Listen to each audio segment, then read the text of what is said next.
Buenos días a todos y a todas. Comenzamos una segunda sesión de esta segunda edición del ciclo de charlas Historia Dialogada Clio ante el Espejo, donde tenemos el honor hoy de recibir a la profesora de la Universidad Complutense de Madrid, Ana Isabel López Salazar Codes, a la que agradecemos mucho su visita. Como no podía ser de otra forma, pues tenemos que agradecer primero a los IPES del proyecto Aldanres, que siempre pues, están apoyando la iniciativa, tanto a la IP1, la profesora Cristina Bravo Lozano, como al IP2, Manuel Herrero Sánchez, de la Universidad Pablo de Olavide, así como al Departamento de Historia Moderna y a la Facultad de Filosofía y Letras por el sostén económico de este evento.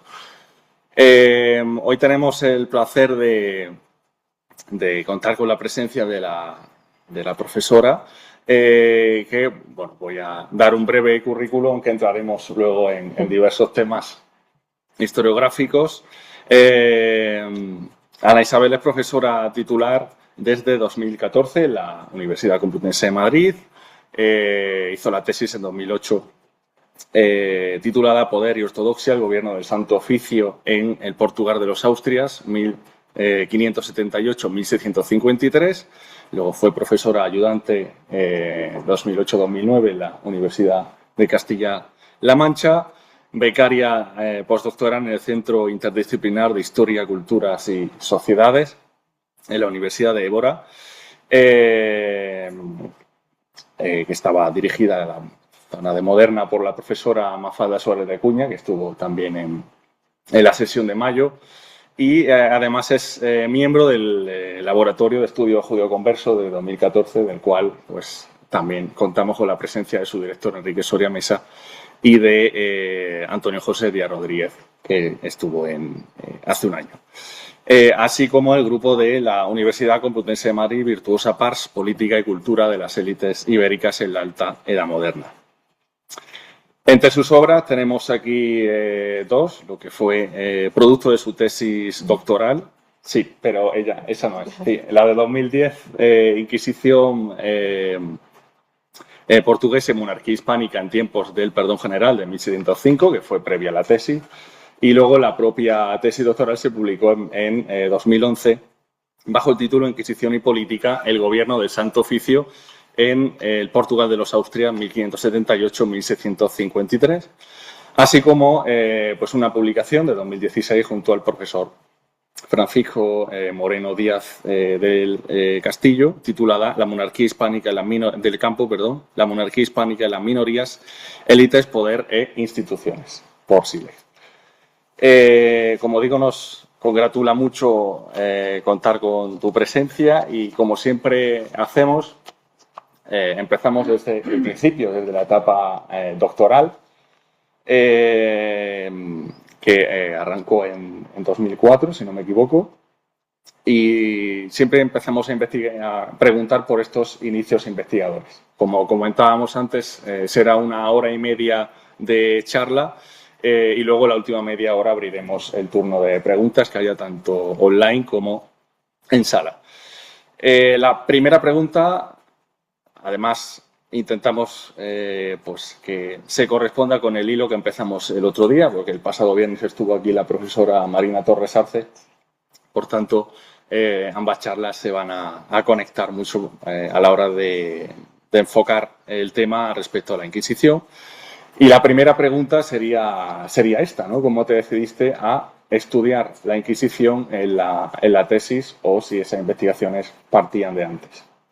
Bueno, muchas gracias, y en primer lugar tengo que agradecerte que me hayas invitado, y también tengo que agradecer a Cristina y a Roberto, que son quienes están detrás, y también a Antonio por la amable invitación para venir a estar con vosotros.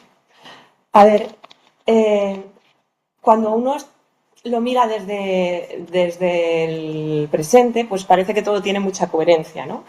Y parece que uno tiende a proyectar esa coherencia a toda su trayectoria y la vida es bastante incoherente muchas veces, ¿no? Me acuerdo cuando estuve en el homenaje hace años a Antonio Manuel España y en la conferencia final que habló Antonio Manuel, pues él hablaba de su vida como una serie de casualidades, ¿no? Y bueno, sin en ningún caso pretender compararme con Antonio Manuel España, yo creo que eso es importante que lo tengamos en cuenta, que desde el presente intentamos proyectar una coherencia que en el fondo no hay. La vida es fruto de las casualidades. Entonces, lo que ocurrió es que yo no tenía muy claro que quería estudiar moderna. Esto es para empezar. A mí me gustaba todo, pero es que me gustaba absolutamente todo. Pero cuando estaba en segundo o tercero de carrera, por casualidades de la vida, un investigador que era investigador del CSIC se queda libre en una asignatura en Ciudad Real y le llaman para que sea profesor asociado y esté cubriendo esa asignatura. Y ese investigador del CSIC fue Rafael Valladares. Y entonces, de repente, empiezo a darme cuenta de que existe, pues, la historia de Portugal. Pero no tenía exactamente muy claro lo que yo quería hacer, ¿no? Pero la llegada de Rafael Valladares, que estuvo no sé cuántos años, 4 o 5, porque su centro de trabajo fundamental era y es el CSIC, pues sí que supuso para mí un cambio. Y cuando yo terminé la carrera, en el 2003, hace ya muchos años, ¿no? Pues fui a hablar con Rafael, con Rafa, para que me dirigiera la tesis, y yo tenía otra tesis en la cabeza. Porque a mí lo que me gustaba y lo que me gusta es la historia agraria. Es decir, a mí me gustaba y lo que me gusta es el campo, el mundo rural, ¿no? Y entonces, pues yo estaba interesada en eso, en el caso de Portugal, y tuvimos una conversación, ni siquiera fue en el despacho, quedamos en los jardines de la Universidad de Castilla-La Mancha, antes era todo como más informal que ahora, ¿no? Y estuvimos hablando, no sé qué, y ya pensando, y a partir de ahí yo salí con otra idea de tesis que tenía que ver con el papel político que hubiera podido tener la Inquisición en el Portugal de los Felipes. Pero como te digo, ni mi primera opción era la historia moderna, yo me iba de excavaciones en los veranos, ni mi primera opción era estudiar la Inquisición, y de hecho creo que la Inquisición siempre ha sido para mí instrumental, es decir, yo he intentado usar la Inquisición para estudiar otras cosas. Y a partir de ahí yo tenía, cuando ya defino el tema y eso, tenía una gran influencia, que era Joaquín Romero Magalhães, que para los que son más jóvenes, Roberto dice que sí, pero los que son más jóvenes, ¿quién era Joaquín Romero Magalhães? Que desgraciadamente pues ya falleció, igual que Antonio Manuel de España, fue horrible, fallecieron en el mismo año. La Inquisición portuguesa, la historiografía de Portugal moderno pierde a sus dos figuras. Romero Magalhães era catedrático de la Universidad de Coimbra, se dedicaba a la historia económica y él era especialista sobre todo en ciclos económicos, había hecho una tesis doctoral sobre la economía en el Algarve y luego se había dedicado mucho a élites concejiles, nada que tuviera que ver con lo mío. Pero Romero Magalhães, que era una persona de una inteligencia, era absolutamente superdotado, eran las dos grandes figuras del momento, Antonio Manuel España en Lisboa y Romero Magalhães en Coimbra, y Joaquín Romero Magalhães tenía un artículo de los años 90 que se llama En busca dos tempos da Inquisición, en busca de los tiempos de la Inquisición. Y ahí Romero Magalhães decía una cosa que yo creo que es importante, que había que estudiar la Inquisición en el contexto de los poderes. Es decir, no se podía hacer una Inquisición solo desde la historia de la Inquisición, desde la represión, sino que había que entender la Inquisición en el contexto del cuadro de poderes del Portugal moderno. Algo que además venía a cuadrar, aunque historiográficamente eran diferentes, con las tesis de España. Es decir, esa idea de una multiplicidad de poderes. Y entonces, teniendo en cuenta lo que me había propuesto Rafa Valladares, y teniendo en cuenta lo que decía Joaquín Romero Magalhães, que, como os digo, él no se dedicaba a la Inquisición y precisamente yo creo que por no dedicarse a la Inquisición fue capaz de tener y escribir un artículo tan perspicaz como este. No se logra entender la historia de la Inquisición si tú no la ves desde fuera, en un cuadro más amplio, ¿no? Y además él, ya os digo, es que era impresionante, o sea, tiene unos trabajos sobre élites concejiles en el Portugal moderno, tiene unos trabajos sobre cuestiones demográficas en el Algarve extraordinarios, tiene unos trabajos sobre ciclos económicos y luego tenía 2 trabajos muy buenos sobre la Inquisición. Este que os digo, En busca dos tempos da Inquisición, y otro, ¿no? Y entonces con estas dos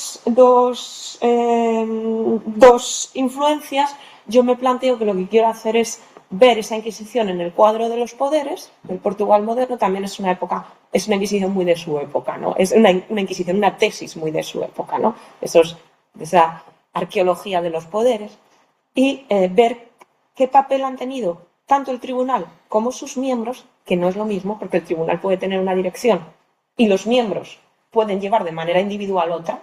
Este es un problema de la historia de las instituciones. Que yo pertenezca a una institución no quiere decir que yo esté de acuerdo 100% con la política de esa institución y tengo mi proyecto propio. ¿Cómo esto se había encuadrado en el contexto del Portugal de los Felipes? Que este es otro problema que luego se me plantea a lo largo de la tesis, que es que no sirve el Portugal de los Felipes. Pero bueno, luego lo vemos. Sí, ahondando en la figura del director de tesis, que ya hemos comentado, Rafael Valladares, que fue y ha sido un reconocido estudioso sobre el Portugal de 1740, de los temas. ¿Qué recuerdas de aquella época y qué consejos, digamos, has implementado tú luego en tu vida académica?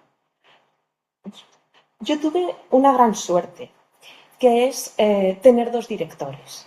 Porque Rafael Valladares estaba en el CSIC, él estaba circunstancialmente en la Universidad de Castilla-La Mancha, pero su centro principal era el CSIC, que en aquel momento estaba en Medinaceli. ¿Os acordáis? Que estaba pues al lado, muy cerca de la Biblioteca Nacional. Era un edificio, era un edificio maravilloso, que desconozco por qué se trasladó a donde está ahora, pero bueno.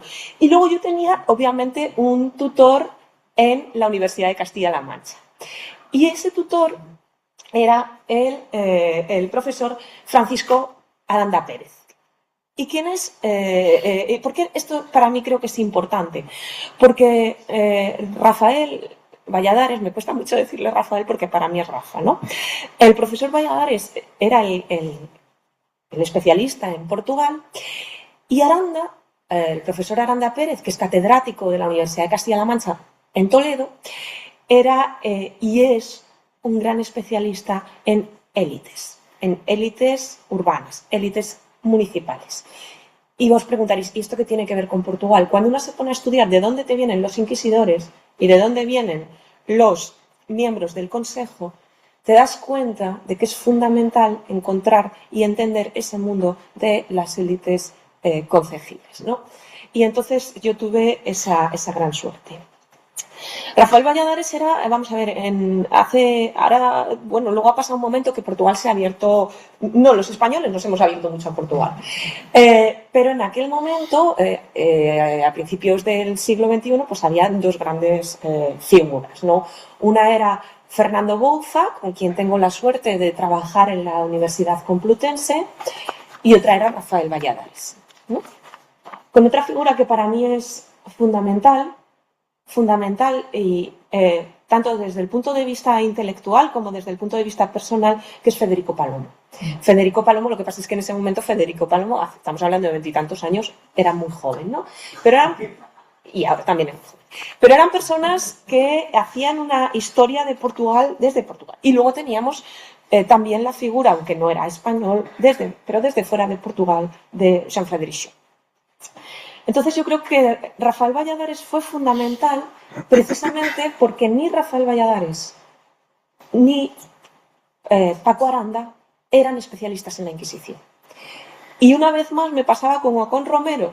Yo estaba haciendo una historia de la Inquisición, pero con un montón de influencias que no venían del mundo inquisitorial. Con lo cual, con Rafael Valladares yo abordaba otras cuestiones que no tenían que ver con cuestiones de represión, cuestiones internas del tribunal.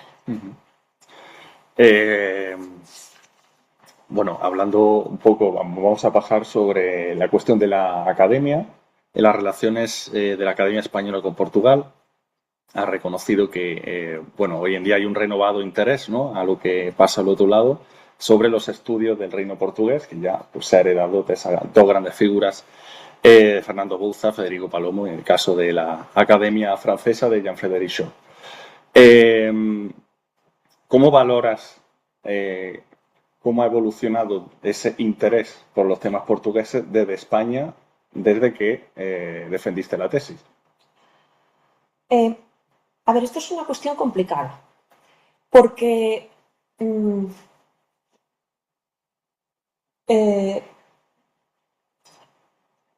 realmente ha habido una apertura, sin lugar a dudas. Lo que ocurre es que a veces esa apertura es desde fuera. Es decir, miro Portugal en relación con España, sobre todo en relación con Castilla, miro Portugal como elemento de comparación, miro Portugal porque yo estoy aquí y miro allí, pero en el fondo no lo analizo de manera intrínseca, ¿no? Yo creo que ha habido, y en eso sí es fundamental, ha habido una toma de conciencia de la importancia que tenía Portugal en el contexto de la monarquía hispánica. Y ha habido realmente una apertura muy grande. Es decir, de repente personas que a lo mejor no tenían en un principio a Portugal en su mapa mental, se dan cuenta de la importancia que tiene no solamente Portugal, sino también todo lo que es los territorios de expansión portuguesa.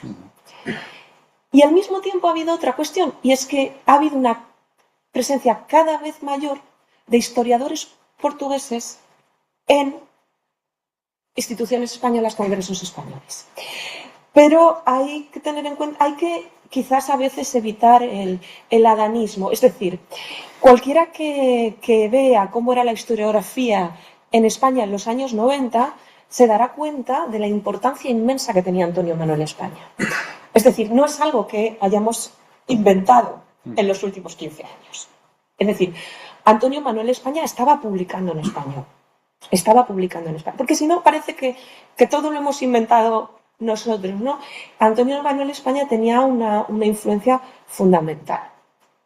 Y cuando nos vamos a los estudios de historia agraria, nos damos cuenta de la influencia tremenda que tenía Joaquín Romero Magalhães. Es decir, no era una figura que no se conociera, lo que pasa es que se la conocía obviamente en sus ámbitos. Es decir, los agraristas conocían perfectamente la obra de Romero Magalhães. Y quienes se dedicaban a otras cuestiones, sea precios, sea imperio, sea tráfico atlántico, conocían perfectamente la obra de lo que había sido el gran historiador portugués, que era Vitorino Magalhães Godinho. Es decir, Magalhães Godinho era una figura absolutamente fundamental, porque había tenido, Magalhães Godinho publicaba en francés. Un contacto muy intenso era Anales en Portugal, ¿no? Entonces, es verdad que ahora hay una apertura, pero sí que es cierto que no creo que sea una apertura de los últimos años. Es decir, las tres grandes figuras de peso, el más antiguo, el Vitorino Magalhães Godinho, y después Romero y España, sí que tenían una gran influencia en la historiografía española, ¿no? Ahora probablemente lo que hay es más tránsito y que personas que no son a lo mejor especialistas de Portugal de repente colocan a Portugal y dicen, es que no puedo hacer una historia de la monarquía sin Portugal. Volviendo a la cuestión de tus inicios investigadores, muchas veces hemos reflexionado en el ciclo con los ponentes sobre la importancia de las redes académicas. Entonces, mencionas en el libro sobre el perdón general y en la tesis a distintas figuras, solo por citar algunas: Pedro Cardín, Porfirio Sanz, Giuseppe Marcocci, Francisco Moreno Díaz del Campo, Fernanda Olival, Susana Mateus, también los archiveros Simancas de la Biblioteca de Ayuda, de la Torre de Tombo. ¿Qué importancia tuvieron para la redacción de la tesis y luego para la, digamos, consolidación en el mundo académico? Esto es algo que a mí me interesa mucho. Fijaros, vosotros y hablo a los doctorandos, pero también a vosotros, os habéis formado en el centro. Es decir, os estáis formando en la autónoma. Y el punto de vista y la realidad cambia mucho cuando uno viene de una universidad menor, periférica, y de una ciudad de, en ese momento, 60 o 70.000 habitantes. En ese momento ya en este, yo creo. El punto de vista cambia, la capacidad de relación cambia, la posibilidad de acceder a redes cambia. Eso es así, Madrid es Madrid, Barcelona es Barcelona, y Ciudad Real es Ciudad Real, y Segovia es Segovia. Entonces, la capacidad de acceder a redes cambia. ¿Qué ventaja le veo yo a esto? Porque yo le veo una inmensa ventaja que yo no sé si es que nos pasaba a nosotros, y ahora os diré por qué hablo en plural, no porque sea un plural majestático, sino porque en el fondo éramos dos. O es que pasaba. No íbamos casi a congresos. Es decir, yo recuerdo que era un momento de muchos congresos en la autónoma, pero en ese momento no se iba tanto a congresos. Si se iba a un congreso al año, pues ya era mucho. ¿Y por qué? Pues porque donde estaba era un proceso muy diferente del actual. Es decir, luego, pensad que esto es un momento previo a la NECA. De repente empieza a venir la NECA y empieza... Yo había pasado mucho tiempo después de la lectura de la tesis, pero mucho tiempo, cuando oí la palabra por primera vez impacto. En mi tesis no sabía que había que hacer cosas con impacto. Sabía que había que hacer cosas serias, pero el impacto no. Entonces, uno no iba tanto a congresos, ya os digo, uno que estuviera en Ciudad Real. No sé cómo eran, sí sé un poco cómo eran las cosas en otros sitios, pero es verdad que no había esa hiperexposición que hay ahora. Que tiene una parte ventajosa, pero tiene una parte que no lo es. Es decir, si uno está hiperexpuesto y si uno lo concibe todo en trazar redes, a veces para reflexionar se necesita soledad. Y si uno está hiper preocupado con tengo que estar en no sé cuántos congresos al año, tengo que escribir no sé cuántos artículos con impacto, tengo que hacer no sé cuántas presentaciones, a veces uno no tiene eso que uno necesita para escribir, que es soledad. Entonces, eso quiere decir que estábamos aislados. Y ahora os voy a decir por qué hablo en plural, porque éramos dos. Éramos Francisco Moreno Díaz del Campo y yo. Es decir, yo he hecho toda mi carrera académica de la mano de Francisco Moreno Díaz del Campo, Paco Moreno. Porque Paco Moreno es un extraordinario historiador. Normalmente cuando uno busca influencias, pues busca influencias de los que están arriba. Por dos motivos, porque si los cito así me promocionarán, y porque es verdad que las influencias pues vienen de arriba. Y mi influencia era muy horizontal. Es decir, Paco Moreno, que es un año mayor que yo, o dos, no lo sé, era una influencia fundamental para mí cuando hacía el doctorado. Porque Paco es un historiador de archivo. O sea, es que es de un tesón, como no os podéis imaginar. Él estaba metido en hacer una tesis para entender la integración de los moriscos y para eso no le servían las fuentes inquisitoriales, porque las fuentes inquisitoriales nos dan cuenta de la represión. Entonces estaba estudiando protocolos notariales, fuentes judiciales de muy diverso tipo, pero no fuentes judiciales por cuestiones de fe, otro tipo de pleitos. Entonces era una persona de un tesón tremendo y era una persona que tuvo una gran influencia. Además teníamos una relación personal muy estrecha porque Paco hacía la tesis con mi padre, por lo tanto teníamos una relación y la tenemos muy personal. Por eso os digo que a veces las influencias no te vienen de muy arriba, que también me venían, he citado a Romero, pero a veces puede venirte de un colega al que tú ves que trabaja muy bien y quieres trabajar como esa persona. Y luego también las redes donde las tejíamos en el archivo. Porque, como os digo, nosotros íbamos poco a congresos y ¿dónde se tejían las redes? En los archivos. Y en los archivos he de recordar a tres grandes colegas, de nuevo casi de mi edad, que han tenido una gran influencia y que son amigos. Primero, Simancas. En Simancas yo conocí a Antonio Rodríguez Hernández y a su mujer, Patricia. Y Antonio de nuevo era un modelo, porque Antonio era un modelo de persona con tesón, trabajando. Trabajaba temas muy diferentes y por eso me gustaba. A mí me gustaba los míos No es que me lo supiera, pero bueno. Pero Antonio trabajaba cosas que a mí me llamaban mucho la atención, ¿no? Reclutamiento, historia militar y su mujer Patricia.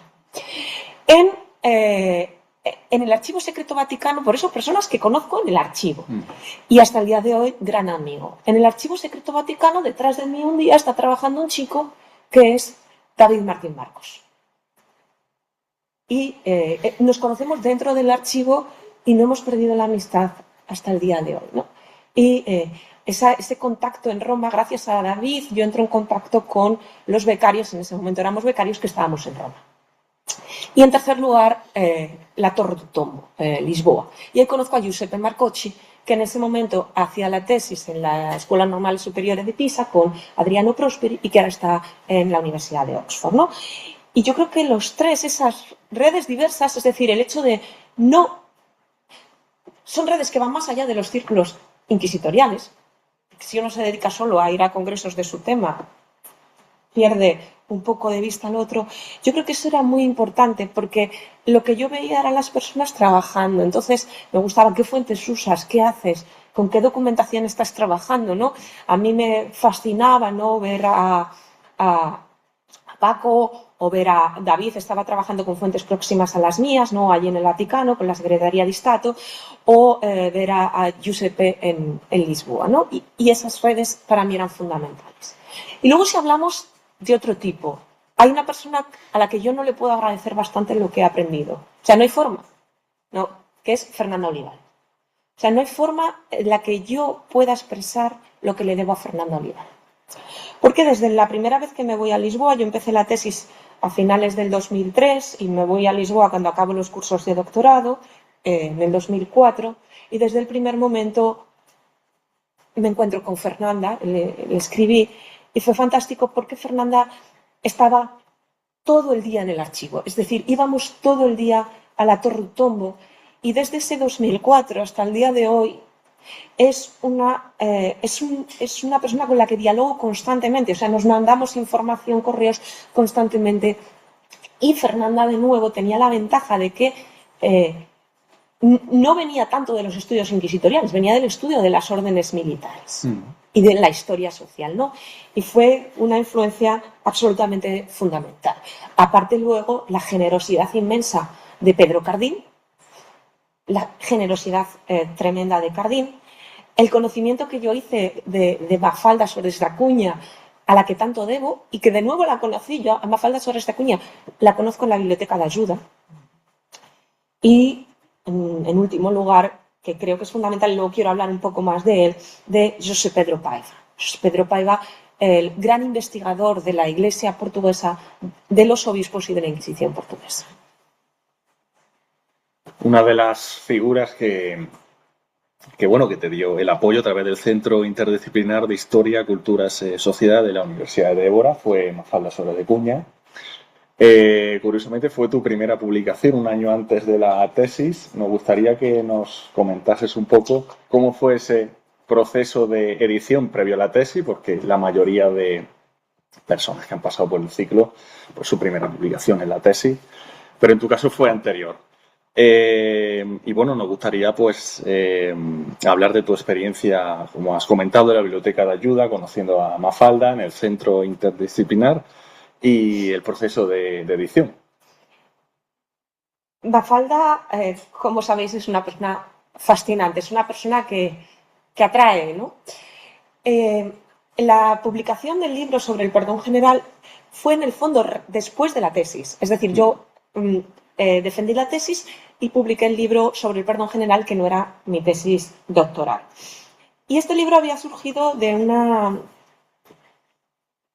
un problema, y es que cuando yo empiezo a estudiar las relaciones entre la Inquisición y la monarquía, había algo que yo no quería estudiar, que era la cuestión de la represión, ¿no? Yo no quería estudiar la Inquisición en el ámbito represivo, quizás hacía mal, pero de repente me encuentro que hay un problema que yo no puedo obviar, y es que las relaciones entre la Inquisición y la corona están absolutamente mediatizadas por el problema de los cristianos nuevos.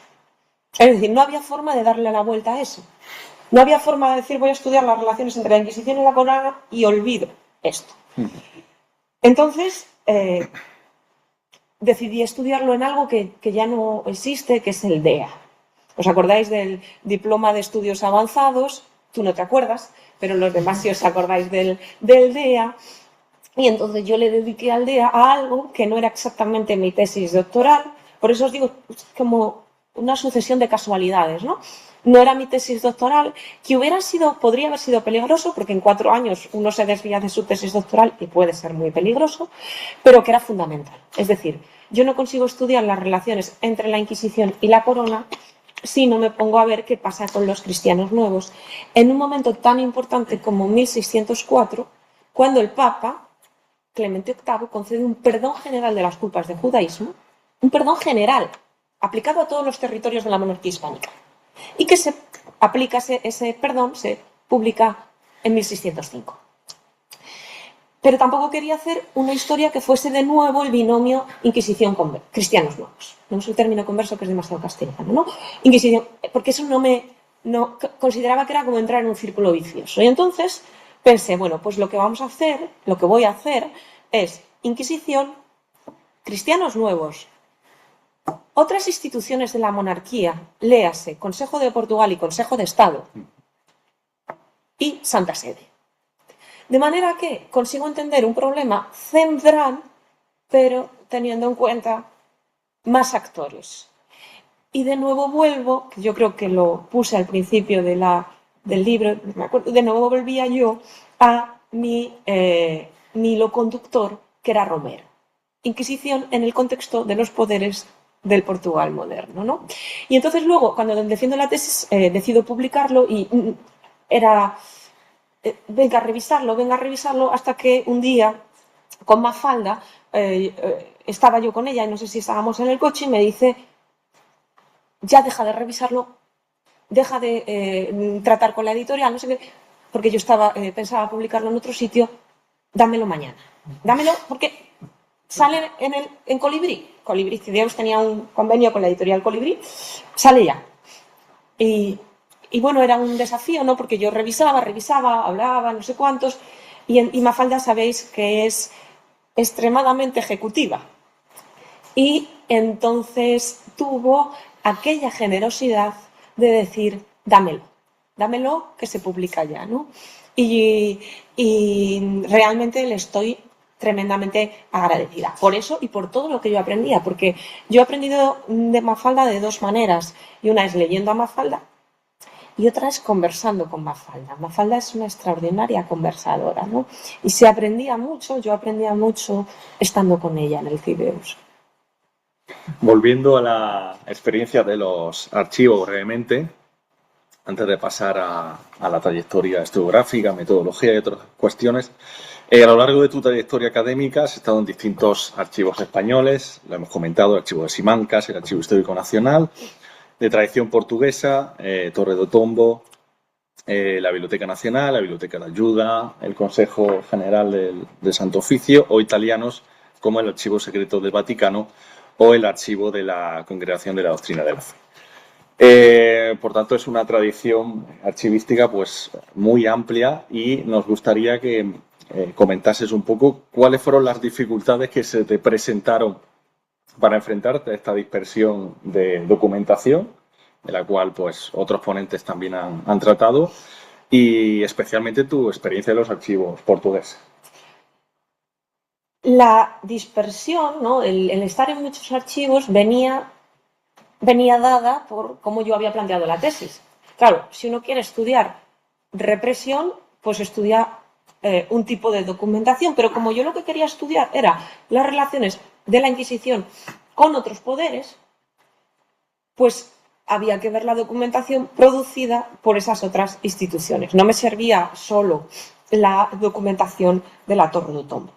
Por eso yo, cuando iba a la Torre do Tombo, es verdad que yo empiezo trabajando con documentación del fondo del Tribunal de Santo Oficio, y concretamente con el fondo del Consejo General, pero al mismo tiempo digo, no, es que hay que ir a otros fondos, por ejemplo, las Chancillerías Regias, en la Torre do Tombo, porque si no voy a entrar en un círculo vicioso. Yo recuerdo de haber estado hablando sobre esto con Giuseppe Marcocci una vez en la Torre, éramos muy jóvenes, y entonces decido ver otra documentación de la Torre Otto. Y al mismo tiempo, durante 2 o 3 meses, estuve diariamente en ayuda porque allí estaba la documentación de los virreyes, de algunos virreyes, del que a mí me interesaba, que era don Pedro de Castilla. Y entonces era documentación que no era documentación inquisitorial, era documentación en el fondo muy ingrata, porque se podían ver muchos libros y no encontrar nada más que 2 o 3 referencias a la Inquisición, porque no era documentación de Castillo como inquisidor general, sino Castillo como virrey, ¿no? Pero me parecía fundamental. Y luego lo que me parecía también importante era ver las otras instituciones de la monarquía. Y para eso fueron muy importantes los fondos de Simancas. Porque en Simancas y en el Archivo Histórico Nacional, los fondos del Consejo de Portugal, pero el Consejo de Portugal, de nuevo, a mí no me bastaba. ¿Por qué? Porque el Consejo de Portugal no me permitía ver Roma. Y yo quería ver Roma porque, como podéis imaginar, Roma tiene un papel fundamental, ¿no? Entonces, Portugal no tiene embajador propio durante el periodo de la integración de Portugal en la monarquía hispánica, con lo cual la documentación que yo quería ver estaba en la Secretaría de Estado. Lo cual también suponía un trabajo demorado, porque la Secretaría de Estado de Roma, pues obviamente los temas que podían tratar sobre los temas referentes a la Inquisición portuguesa podía ser una aguja en un pajar, ¿no? Pero es cierto que era muy... O sea, a mí me dio mucho juego. A mí me dio mucho juego ver la documentación de los embajadores, ver la documentación del Consejo de Portugal y también la documentación que estaba aquí en el Histórico Nacional. Y de nuevo, esta idea de ver otro tipo de documentación que no fuera la inquisitorial me hizo que en el archivo, ahora se llama apostólico, en ese momento se llamaba secreto, que era el nombre tradicional, que no tiene nada de esotérico, en el Archivo Secreto Vaticano estaba la documentación que a mí me interesaba de la Secretaría de Estado, de Lisboa. ¿Por qué? Porque es verdad que no hay nuncio en Lisboa. No hay nuncio en Lisboa durante el periodo de la Unión Ibérica, pero hay colector. El colector, en principio, tiene unas funciones que son económicas, fiscales, pero es verdad que es un agente allí, con lo cual va mandando información. Y también estaba la documentación de la Nunciatura Apostólica en Lisboa, pero sabéis que las documentaciones de las Nunciaturas son difíciles de trabajar, y la documentación, que tampoco era inquisitorial, de la Secretaría de los Breves. Y finalmente había abierto a finales del siglo XX, en los años 90, se había abierto a los investigadores el Archivo de la Congregación para la Doctrina de la Fe, que hasta los años 90 había estado cerrado, no se podía consultar.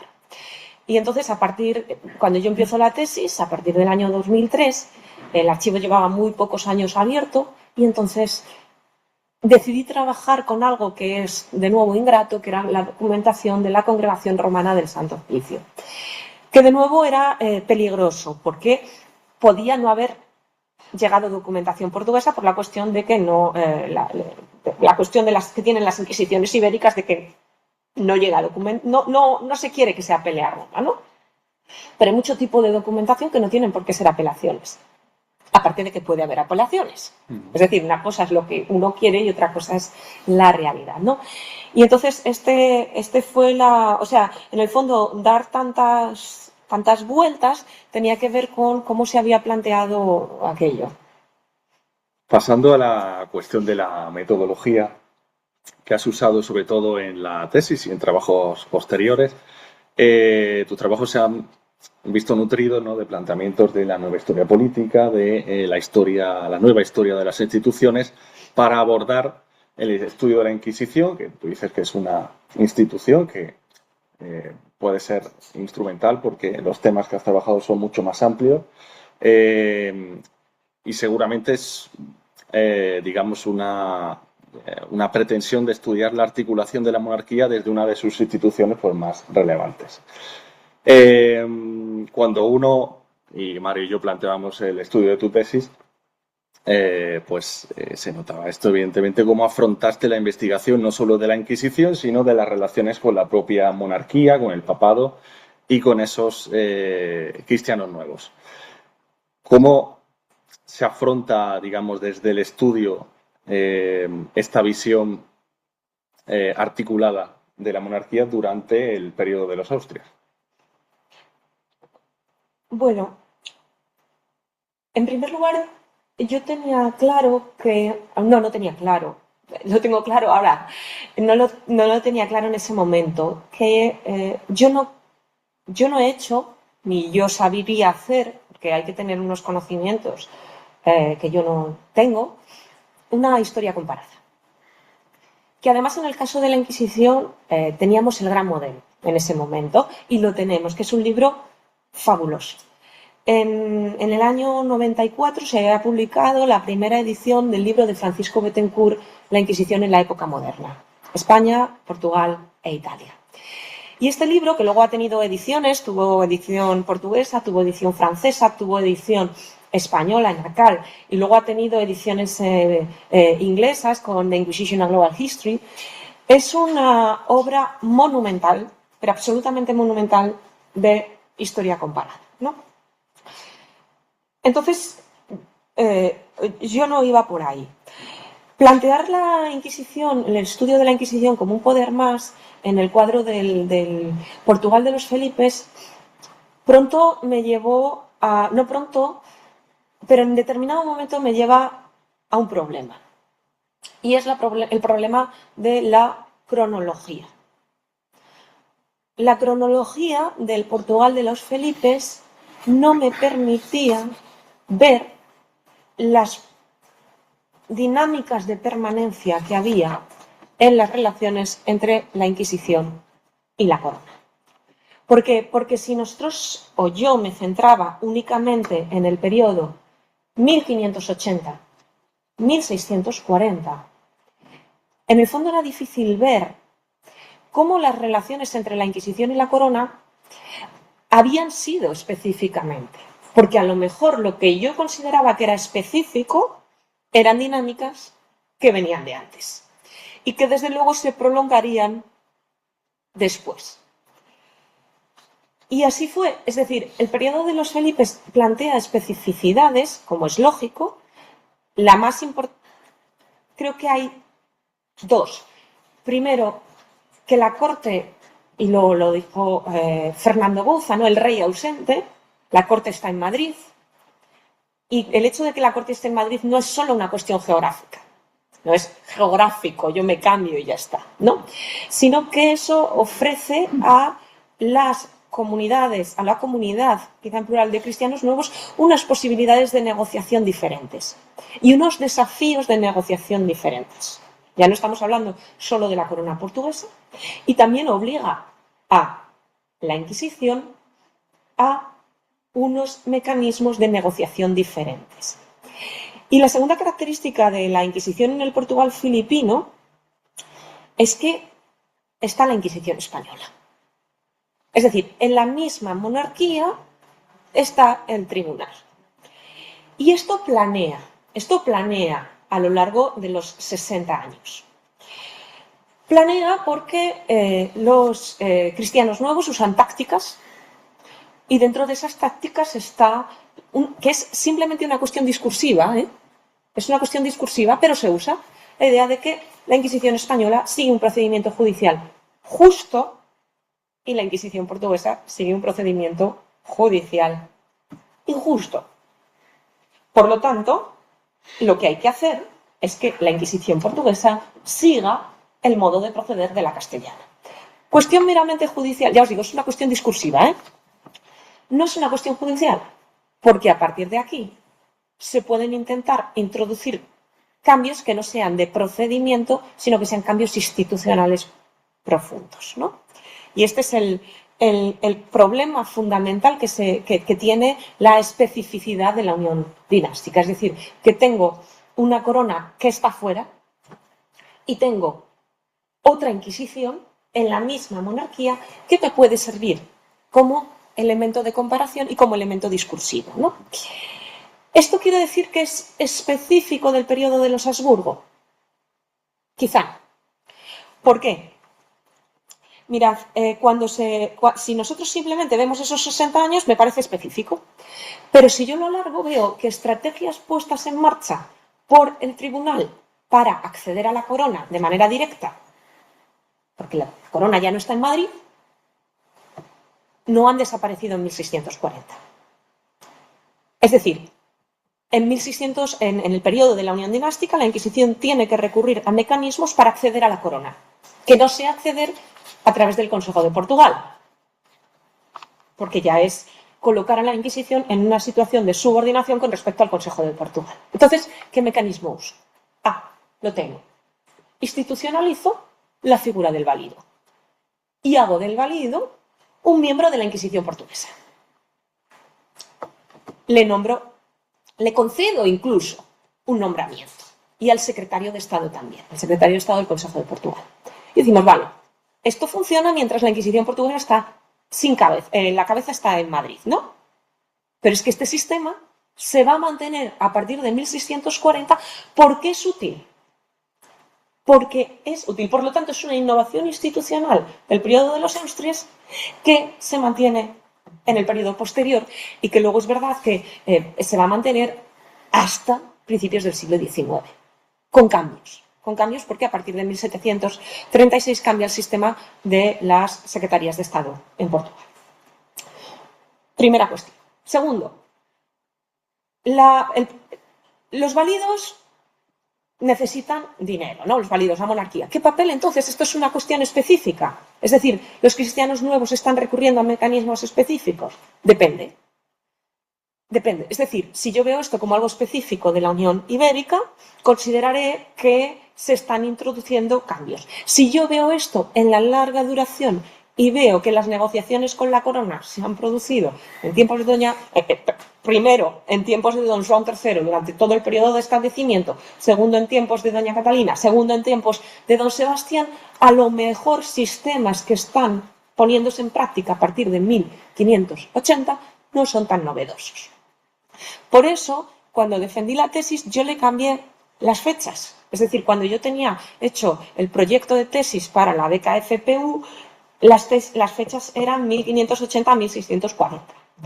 Pero cuando defiendo la tesis, tú lo has dicho, yo pongo 1578, 1653. Y es una toma de partido. Es decir, para mí era una cuestión fundamental. Las dinámicas, hay que superar esa historia por reinados. Porque esa historia por reinados, las instituciones y sobre todo hay procesos de larga duración que no cuadran con esa historia por reinados. Y mucho menos con una historia por reinados que pueden tener unos contenidos nacionalistas si yo parto de que 1640 es una fecha de integración y separación de Portugal, 1580-1640. Por eso yo cuando le pongo esas dos fechas lo hago como una toma de partido. Es decir, para mí era fundamental 1578 porque en 1578 muere don Sebastián y don Enrique, que era el inquisidor general, pasa a ser el rey.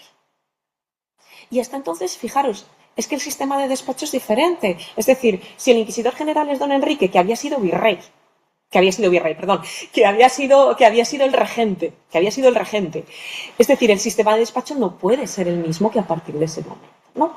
¿Y por qué lo prolongo hasta los años 50? Lo prolongo hasta los años 50 porque, en gran medida, quienes gobiernan el tribunal a lo largo de la década de los 40 han sido nombrados por Felipe IV. ¿De acuerdo? Entonces, no sé si te he respondido bien. Sí. Sí, ese cambio de fechas, esas novedades y continuidades que, como ha dicho, tomas como partido. El otro día, entrevistando a la profesora Marina Torres Arce, he reflexionado sobre la cuestión de la historia comparada que tú has comentado, que bueno, es una metodología compleja. Y bueno, ella en el caso de Logroño y Sicilia sí logró hacerlo en sus trabajos, pero también pues nos gustaría aprovechar esa similaridad de temáticas para plantearte la cuestión de hasta qué punto se puede hacer una historia comparada de la Inquisición portuguesa española, que bueno, ya se ha hecho. Pero también hemos visto que en distintos artículos y conferencias ha reflexionado sobre las posibilidades de la historia comparada para, digamos que, entender las divergencias y convergencias de ambas instituciones. Sí, como he dicho antes, creo que hay un texto que es un texto absolutamente fundamental que hay que leer, que es el texto de Francisco Bethencourt.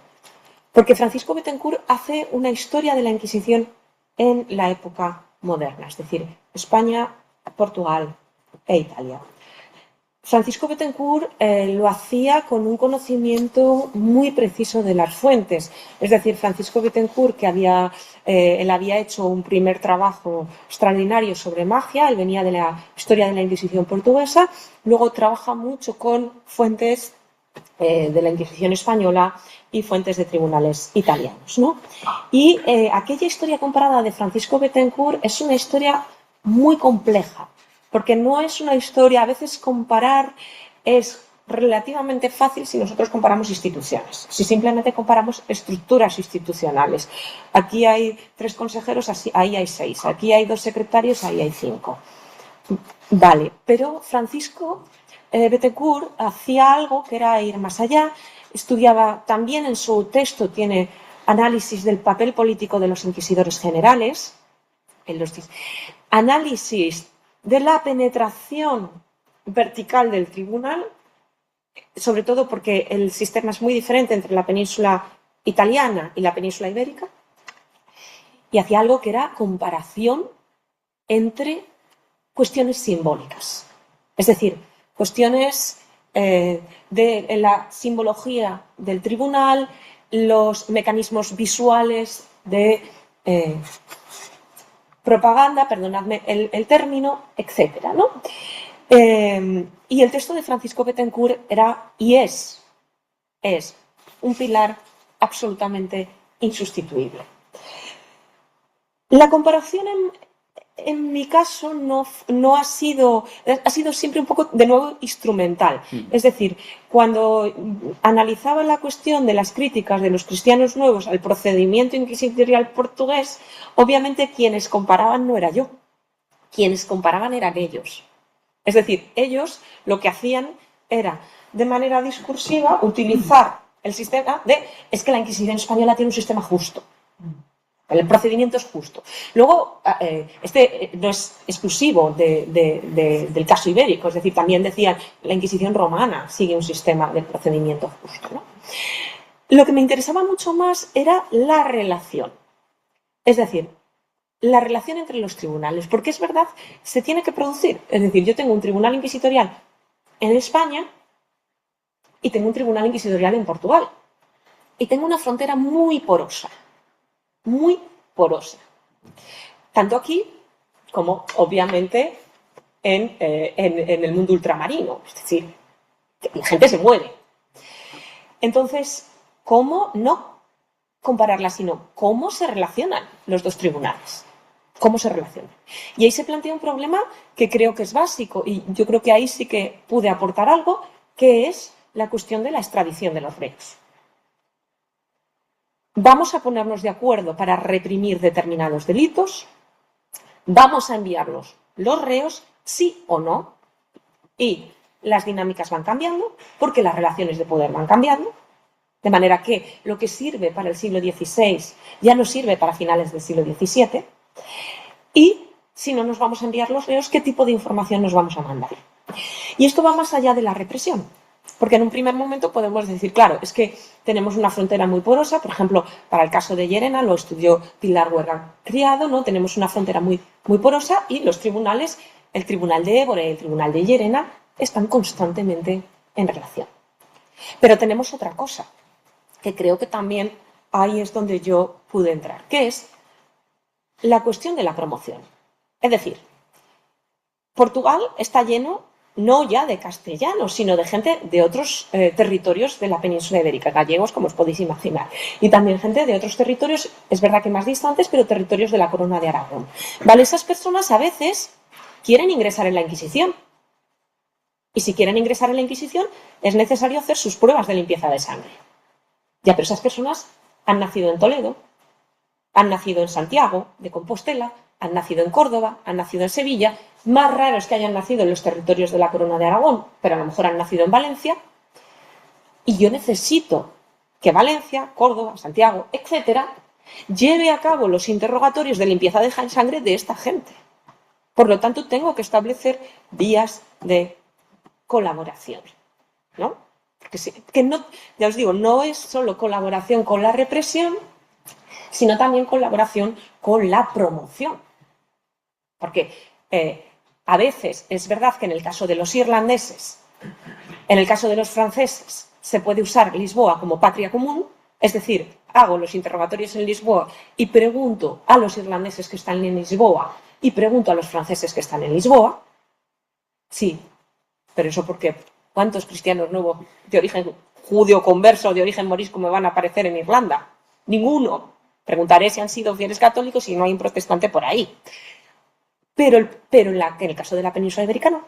En el caso de la península ibérica, si me viene un señor de Toledo, tengo que tener un mecanismo de colaboración con el Tribunal de Toledo, con el Tribunal de Valencia, con el Tribunal de Córdoba, para que se hagan las pruebas de limpieza allí. Es decir, el mecanismo para los ibéricos es diferente cuando hay algunos irlandeses también, porque los irlandeses son sobre todo religiosos, ¿no? Y también hay que establecer mecanismos con Roma, porque los cristianos nuevos a veces huyen a Roma, pero no solamente los cristianos nuevos, sino otras personas que pueden ser procesadas, y porque Roma es fundamental, porque Roma no es solamente, Roma es el sitio donde se conceden beneficios eclesiásticos. Y los inquisidores necesitan esos beneficios eclesiásticos. Es decir, es necesario negociar con Roma la concesión de esos oficios y beneficios eclesiásticos para mantener un cuerpo que no solamente viva de sus salarios, sino también de las rentas beneficiales. El papel de estos cristianos nuevos, como has reflexionado, es fundamental porque son un grupo de nación existente en la corona portuguesa. Y bueno, ya hemos tratado pues muchos de los mecanismos de despacho y de intercambio con la corte y con el papado a través de una serie de procedimientos. Hemos hablado de la figura del valido, de la colocación como secretario de Estado del Consejo de la Inquisición. Y nos gustaría preguntarte, en este caso, sobre la corona, sobre la otra parte. Cómo la corona, en tiempos de Felipe III, instrumentaliza pues una serie de demandas que le llegan de los cristianos nuevos portugueses para plantear la reforma de la Inquisición en aquel momento, con el interés de reforzar el control real sobre esta institución. ¿Cuáles eran realmente los objetivos de Felipe III y a qué limitaciones se tuvo que enfrentar para poder conseguir pues, esos fines?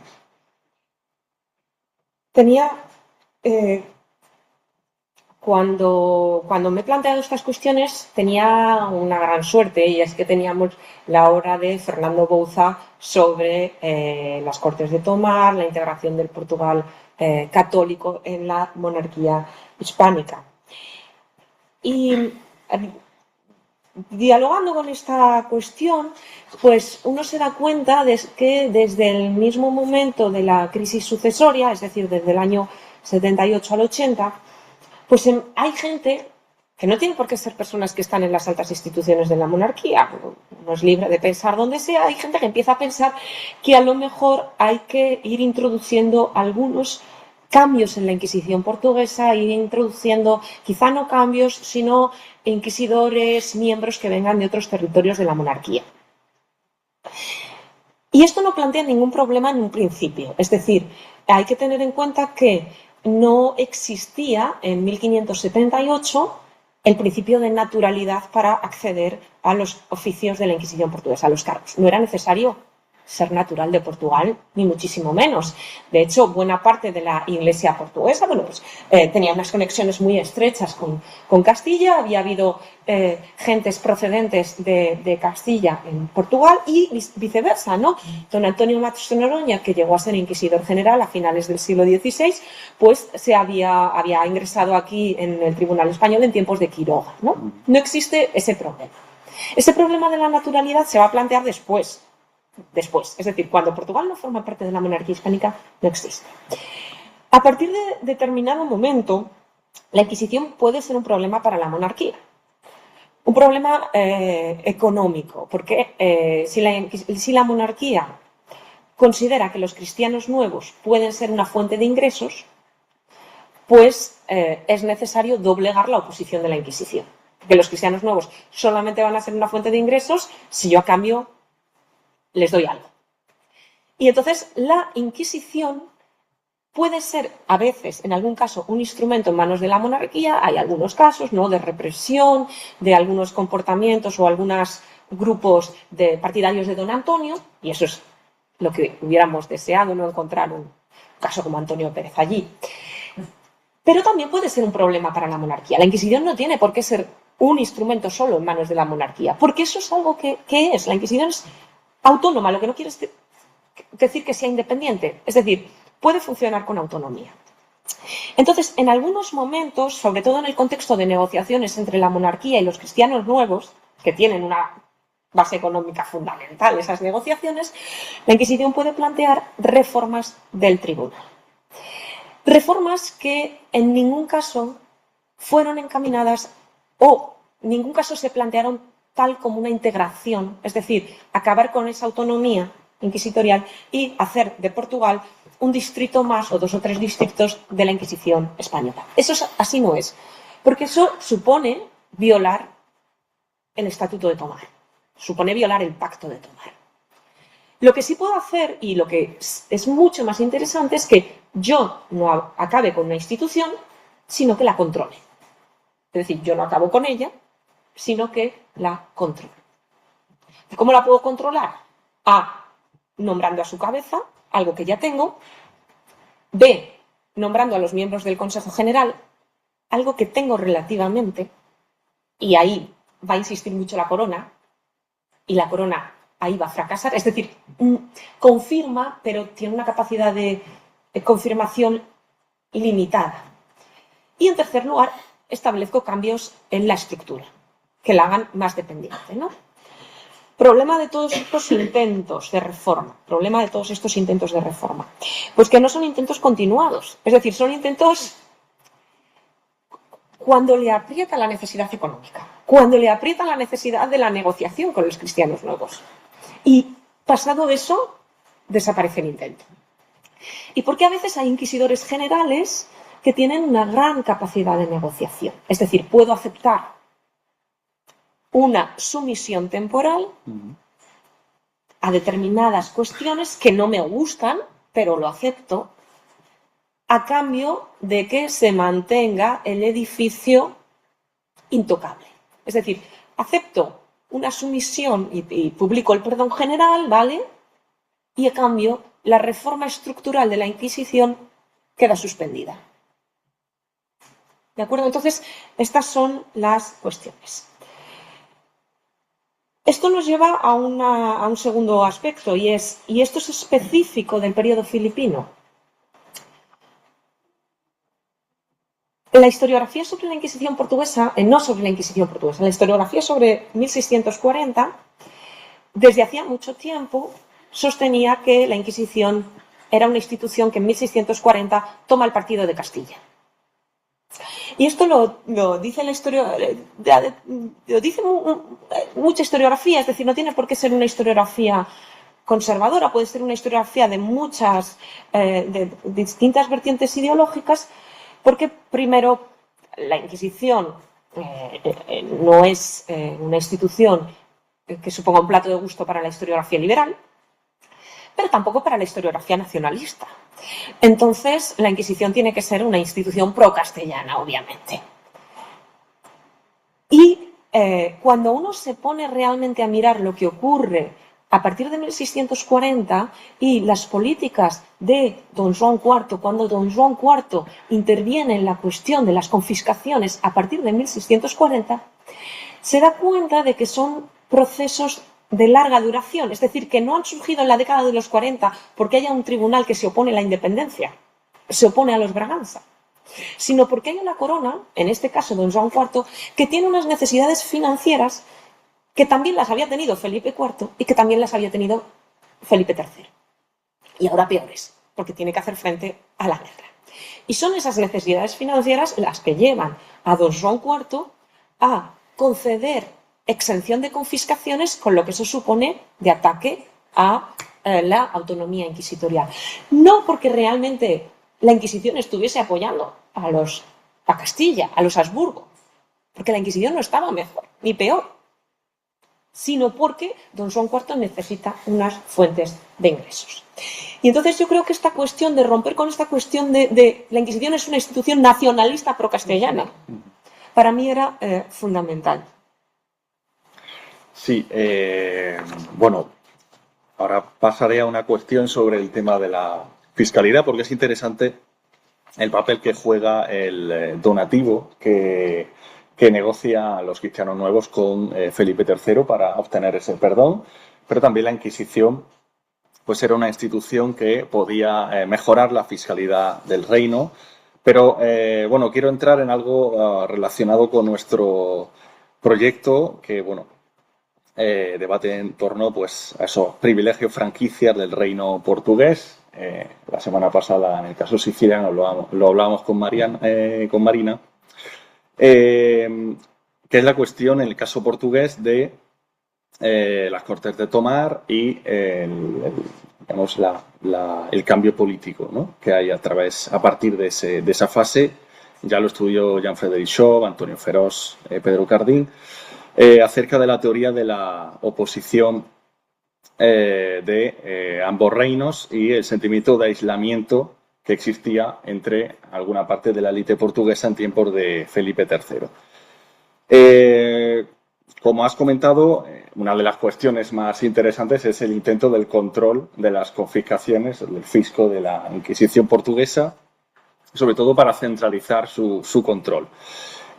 Aunque otros historiadores sí que han visto, digamos, un conflicto entre naciones, entre grupos de naciones, tú defiendes que también está la cuestión corporativa, ¿no?, y que muchas veces también el sentimiento de nación era instrumentalizado a la hora de negociar con la monarquía para obtener sus propios intereses personales. Entonces, ¿cómo consideras el papel que juega cuestiones como privilegios, franquicias? Tener una Inquisición propia y autónoma, como has dicho, pues era uno de esos elementos. ¿Cómo lo has considerado dentro de tus investigaciones? Ese debate. El debate no es tanto una cuestión de privilegio, porque no es un privilegio de Portugal tener una Inquisición propia. Son sus instituciones. Es decir, la Inquisición no supone un privilegio mayor que tener el desembargo do Pazo, que tener la Casa de Suplicación, que tener la Relación do Porto, que tener el resto de instituciones. Es decir, yo no se plantea como un privilegio. Como digo, otra cuestión diferente es la cuestión de la naturalidad de los miembros. Es muy interesante que esto, en el único momento en el que se plantea de manera legislativa, es cuando la Inquisición publica su regimento, sus instrucciones de 1640, ¿no? ¿Y por qué en 1640? Lo que no era un problema en el siglo XVI lo es en 1640, y hay que decir, los inquisidores son naturales de Portugal, ¿no? Bueno, pues porque en ese momento había habido debates en la década de los 20 que tenían que ver con enviar visitadores españoles a la Inquisición. Lo que no suponía acabar con la Inquisición, sino mandar un visitador, ¿no? Y ahí sí que la Inquisición reacciona. Por eso, cuando pase el periodo de la Guerra de Restauración, que, como os digo, la Inquisición no actúa ni muchísimo menos como un bloque ni pro-Braganza ni pro-castellano, pero cuando pase el problema de la guerra, seguirá habiendo personas que no son de origen portugués que se integran en la Inquisición portuguesa. Sobre todo, pues, como familiares, como comisarios y como algo muy importante, que son los calificadores de libros. Y como calificadores de sentencias. Yo necesito personas que hablen inglés. Necesito personas que hablen francés. Es decir, necesito personas que sean capaces de calificar teológicamente sentencias por posiciones proferidas por supuestos o posibles reos, ¿no? Entonces, esta cuestión de la naturalidad va a ser una cuestión que emerge en 1640, ¿no? Que aparece en el regimiento de 1640, pero que luego en un regimiento del siglo XVIII posterior, que es un regimiento totalmente o muy reformista, pues desaparece, porque es un problema circunstancial, ¿no? Otra de las cuestiones que ya había avisado era la cuestión del donativo, sobre la cual, bueno, yo especialmente estoy interesado, pero es un tema pues, que se plantea también en 1604 como, digamos que es pues una cuestión de negociación con la monarquía para obtener ese perdón. Estamos hablando de un grupo de cristianos nuevos que suponían uno de los una posición como financiero de la monarquía y la riqueza de estas redes comerciales. ¿Cómo valoras esa posición financiera de este grupo como contraparte para obtener ese perdón?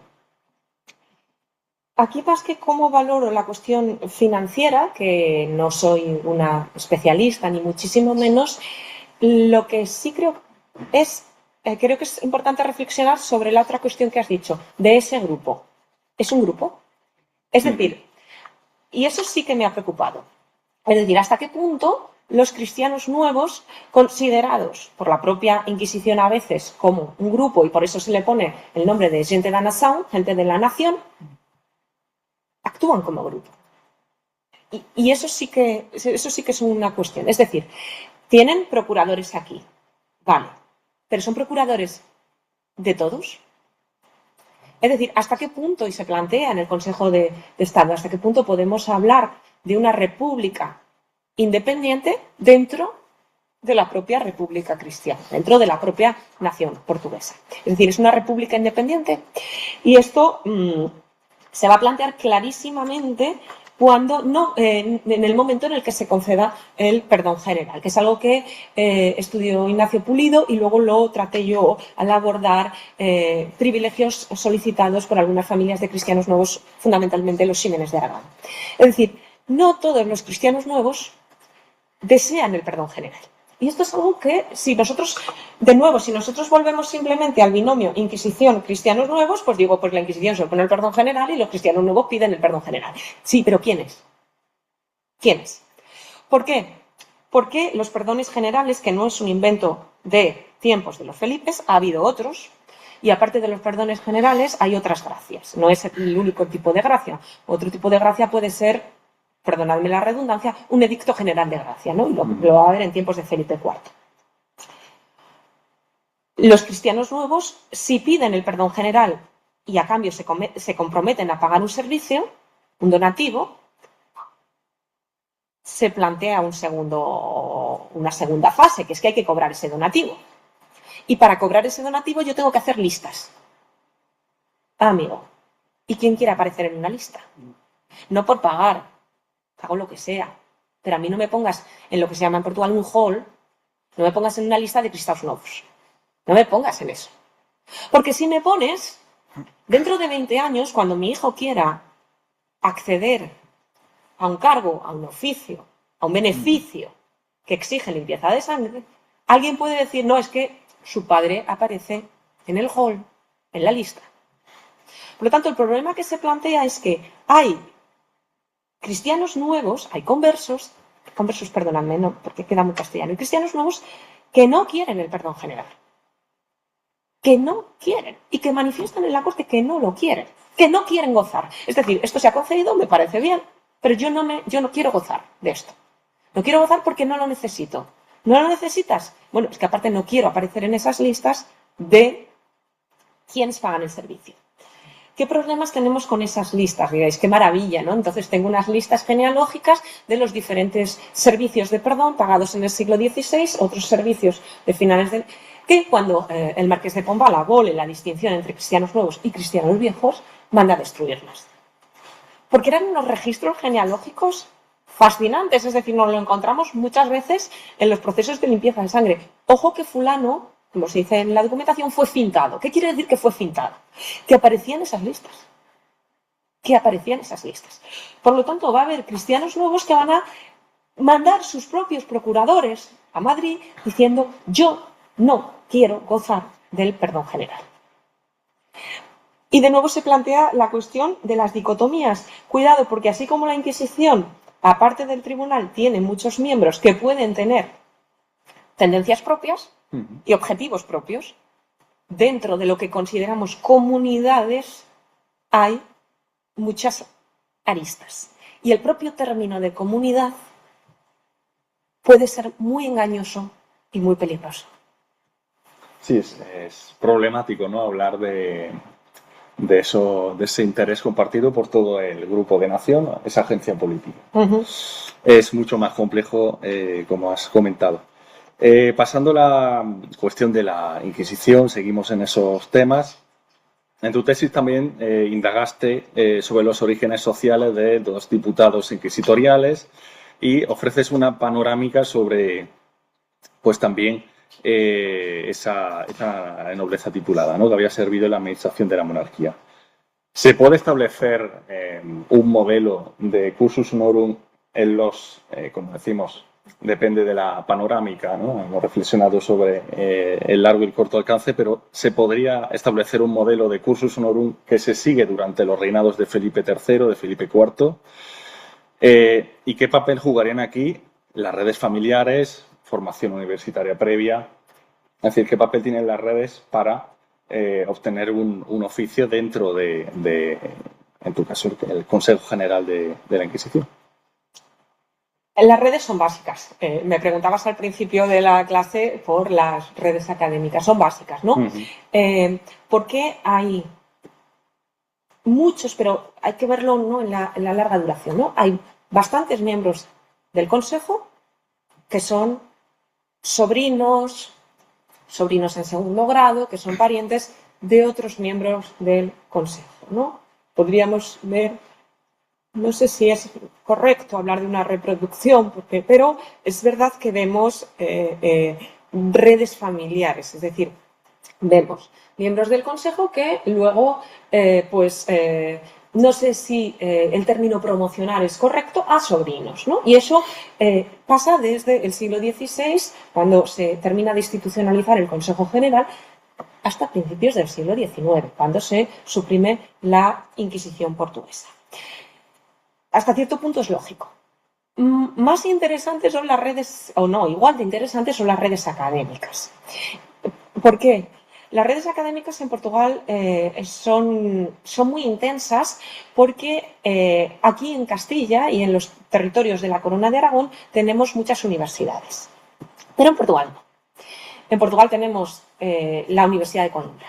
Y Évora es una universidad con unas facultades teológicas, artes y teología, pero derecho solo lo tengo en la Universidad de Coimbra. Y los inquisidores y diputados del tribunal son casi todos juristas. ¿Qué quiere esto decir? Que solamente he podido estudiar en una universidad. O sea, no he podido estudiar en varias. He estudiado en una, a no ser que pase por Salamanca, pero bueno, si no, he estudiado allí. Y aquí en Castilla tenemos muchos colegios mayores. En Portugal, colegios mayores seculares, es decir, que no sean de órdenes religiosas, hay dos. Con lo cual, estamos hablando de unos vínculos entre, que esto también lo analizó Joan Figueroa Arrego, ¿no?, de unos vínculos entre el mundo universitario y el mundo inquisitorial. A esos vínculos se unen, que es fundamental, los vínculos con las élites urbanas, ¿no? Lo que se llama en Portugal la gente nobre da gobernanza da terra, las élites urbanas. Ahora bien, lo que ocurre, y me decías, ¿se pueden ver tendencias? Lo que ocurre es que el propio concepto, las propias élites van cambiando. Es decir, no es lo mismo el siglo XVI que el XVIII. Se dan procesos, y siempre pensamos en procesos de movilidad social ascendente, pero se dan procesos de movilidad social descendente, ¿no? Entonces, las propias élites van cambiando. Y los propios grupos de reclutamiento de la Inquisición no tienen por qué ser siempre los mismos. Es decir, en algunos momentos puntuales podemos encontrar miembros de la alta nobleza, pero puntual. Muy puntual, ¿no? Entonces, ¿se dan procesos iguales a lo largo? No, no es la misma la composición a finales del siglo XVII que en el siglo XVI. Uno de los conceptos sobre el que tuvimos oportunidad de reflexionar con el profesor Antonio José Díaz Rodríguez fue la cuestión sobre la mesocracia, concepto como medianía social, grupo mesocrático, del cual pues incluso habéis dirigido un dossier, sobre la potencialidad o limitación de ese concepto, en su caso sobre los miembros del Cabildo Catedralicio de Córdoba o de Évora, pero en el tuyo pues también de ese Consejo General. ¿Se puede utilizar el término? ¿Qué limitaciones hay en su uso? Porque es un término muy debatido, claro. Sí. Depende. Enrique Soria, que es desde luego un maestro, usa el término mesocracia. Fernanda Olival a veces usa grupos intermedios. Se puede usar cualquier término siempre que nosotros definamos primero a qué nos estamos refiriendo. Primero, Antonio Díaz. Antonio Díaz es, para mí fue un conocimiento, conocerle fue un cambio. Es decir, yo creo que fue en el año 2013 cuando Antonio se incorpora a la Universidad de Évora, y Antonio es de las personas con mayor riqueza intelectual que yo conozco. Es tremendo. Y en aquel momento conocerle para mí ha supuesto una ampliación de miras, ampliar mi horizonte, las preguntas que yo me hago. Es verdad, Antonio no es solamente Antonio y Enrique, ¿no? Pero con quien Enrique, al que quiero mucho y he aprendido mucho con él, con Antonio tuve una experiencia de trabajo cotidiana, ¿no? Y entonces, en aquel momento, cuando Antonio se incorporó a la Universidad de Évora, yo estaba haciendo un trabajo sobre el Cabildo Catedralicio de Évora. Y porque era relativamente fácil. Yo iba a Évora, tenía las fuentes del Cabildo en la catedral, pues me iba allí, ¿no? Y entonces le pedí a Antonio, le sugerí a Antonio que sí, en lugar de que ese artículo lo publicase yo, ¿por qué no trabajábamos juntos? Porque ese artículo no lo hacíamos entre los dos y lo publicábamos. Y creo que ha sido de las mejores decisiones de mi vida, porque Antonio fue de una generosidad tremenda. Es decir, yo le ofrecía la fuente y él me ofrecía a cambio una cantidad de ideas, un chorro de ideas imparable. Y a partir de ahí, claro, nosotros hicimos un trabajo que era bastante, que tenía que ver cómo se accedía al cabildo. Y a partir de ahí nos se da cuenta que estamos hablando de unos grupos que en determinado momento, pues a lo mejor no son los mismos. Es decir, a lo mejor los cabildos tienen una composición en el siglo XVI y no tienen esa composición a finales del siglo XVII. Y esto es algo que se había visto para el caso de Castilla, porque teníamos el texto de Irigoyen sobre el Cabildo de Murcia, que es buenísimo, el texto de Antonio sobre el Cabildo de Córdoba. Y lo que habían dicho Antonio Díaz y Irigoyen es que a partir del siglo XVII, sobre todo desde mediados, lo que vemos es que grupos que no pertenecen a esas élites, sino que son grupos que vienen, depende, porque otra cuestión es el término de élite, que es problemático también, pero esos grupos que pueden venir de poderosos rurales o de algunos grupos de mercaderes, pero no del grosso trato, sino mercaderes de más baja intensidad, estaban entrando en instituciones que un siglo antes habían sido instituciones con una gran presencia nobiliaria. Problema que había para Portugal, que solamente se había estudiado un cabildo catedralicio, se había estudiado y se ha estudiado.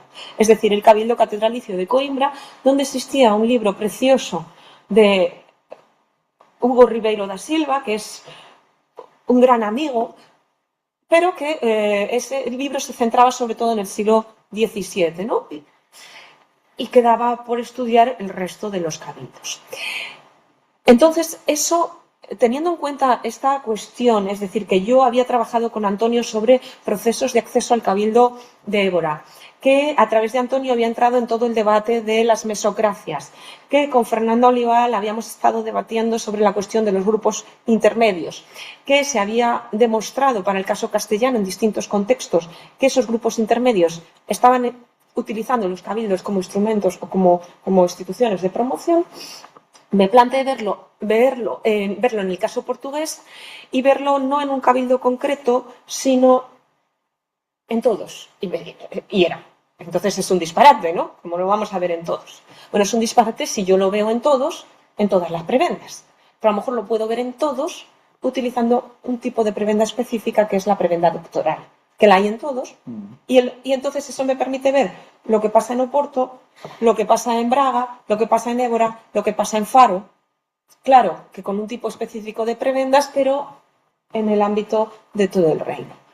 Y lo que yo veo es que se produce eso que se había visto para el Castilla. Es decir, que a partir de mediados del siglo XVII yo veo más gentes que vienen de los poderosos rurales, del término labrador, es decir, de élites rurales o de mercaderes que no son mercaderes de grosso trato, sino que son mercaderes de un hábito más regional y que están entrando en los cabildos catedralicios y también en otras instituciones como la Inquisición, ¿no?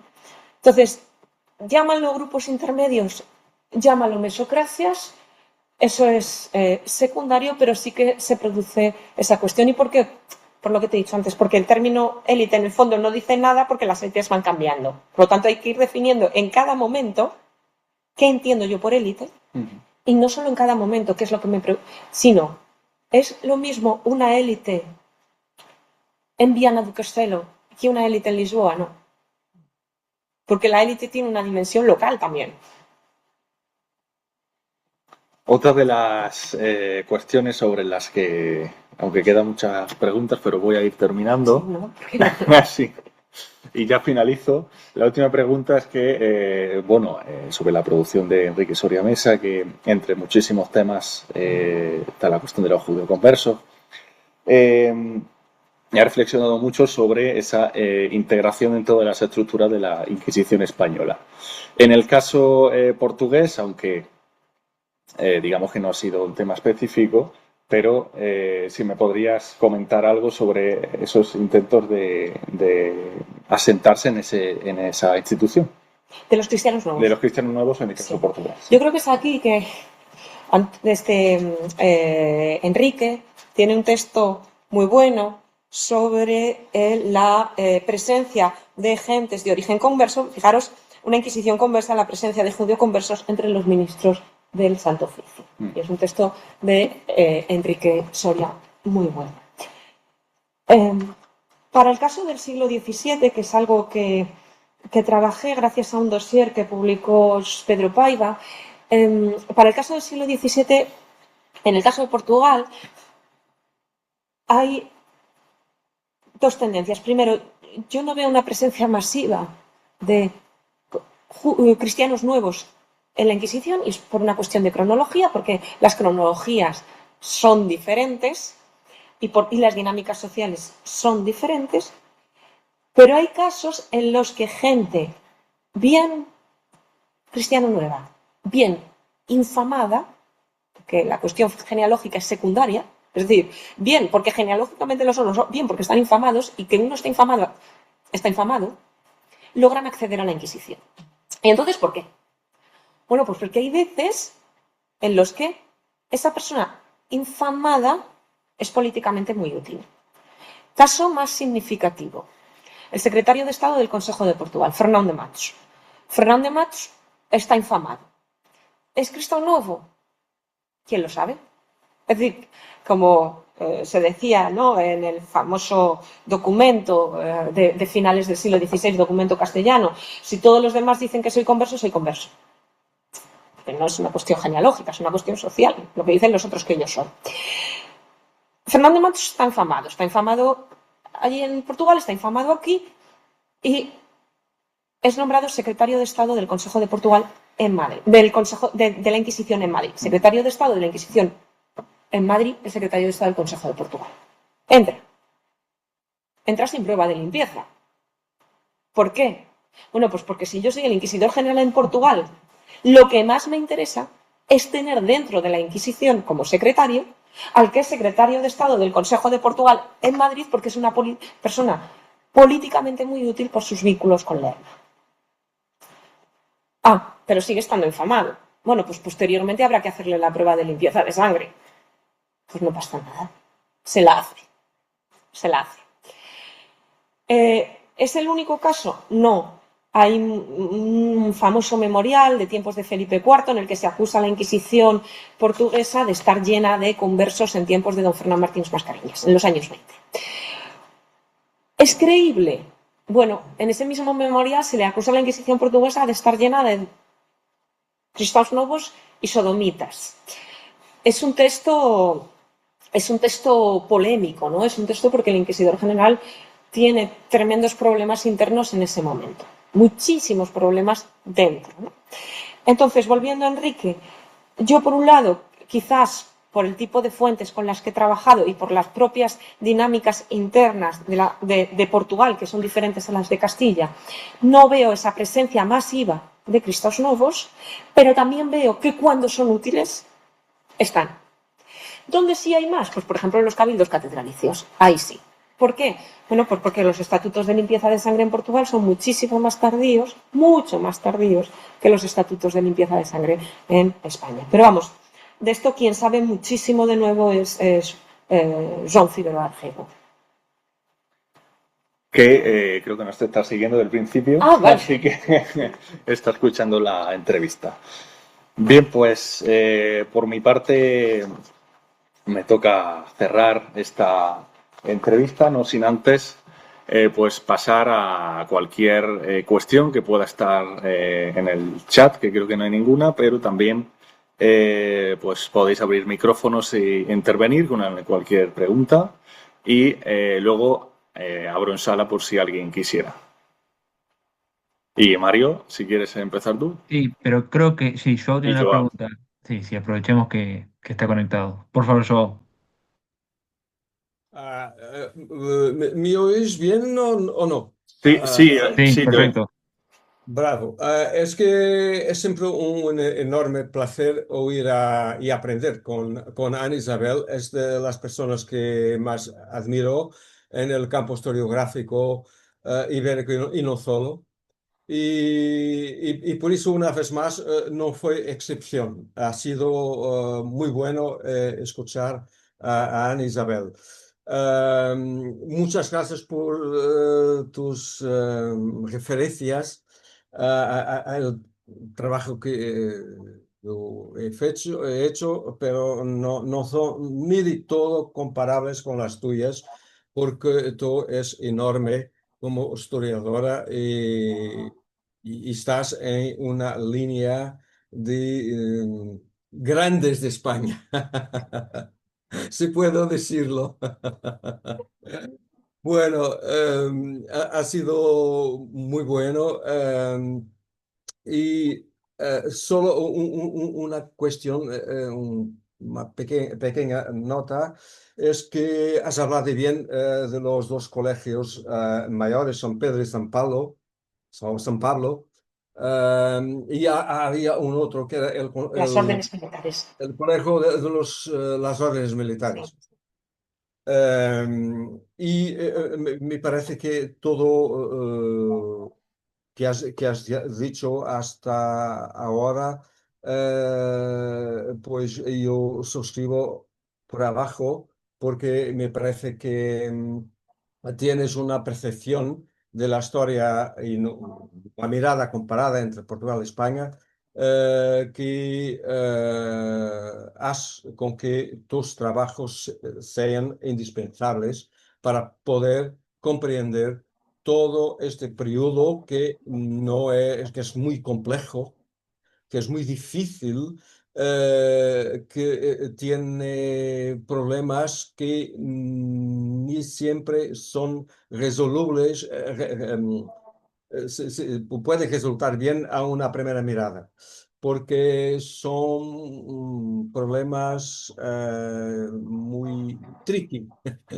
O sea, no son cosas que nos permitan decir con toda la certitud que son así. Además, porque mirando a lo que son las recomendaciones hechas a los miembros, las mesas de las inquisiciones, pues tenemos una certeza. Es que no cumplían en absoluto lo que estaba dicho, porque no creo que no hablase entre sí.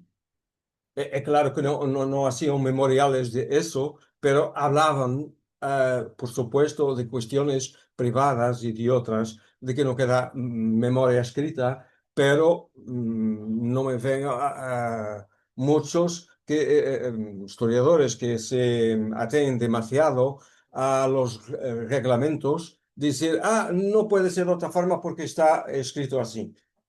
No quiere decir que se cumpla lo que está escrito.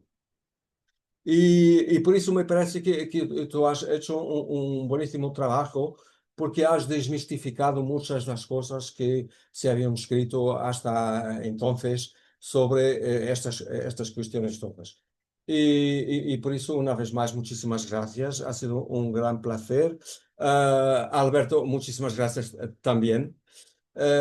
Y espero que haya más sesiones de estas para poder continuar oyendo a Ana Isabel. ¿Puedo responder? Sí, claro. Muchísimas gracias, Joan. Como habéis visto, somos amigos. Joan Joan es un conocedor de las fuentes inquisitoriales absolutamente descomunal. O sea, además con una cuestión que yo le admiro, tiene una cosa que yo no tengo y es memoria. O sea, es tremenda la memoria que puede tener Joan Figueroa Gego para trabajar y para eso. Y hicimos juntos hace años, ¿te acuerdas? Coordinamos aquel libro con Fernando Alival sobre honra y sociedad y la verdad es que el trabajo juntos fue fantástico.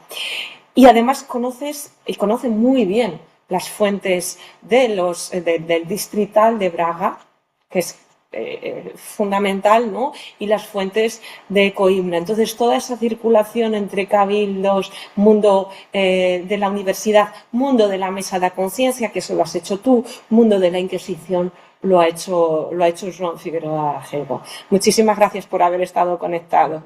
Ha sido un gran placer. El placer es nuestro, profesor. Gracias, Alberto. Mario, si quieres Sí, comentar sí, algo. sí, voy a intentar ser breve. En primer lugar, sí, aprovecho para saludar a todos los que están en sala, todos los que están conectados también online. Agradecemos mucho a la profesora Ana Isabel. Realmente cada charla es un viaje, pero esta ha sido realmente fantástico sobre todo, pero los primeros minutos, la primera media hora de reconstruir redes para mí fue fantástico, sobre todo porque muchas personas han pasado por el ciclo. Entonces, está muy bueno ¿no es cierto?, poner en comparación esas trayectorias. Yo tengo muchísimas, pero me voy a resumir a tres, nada más.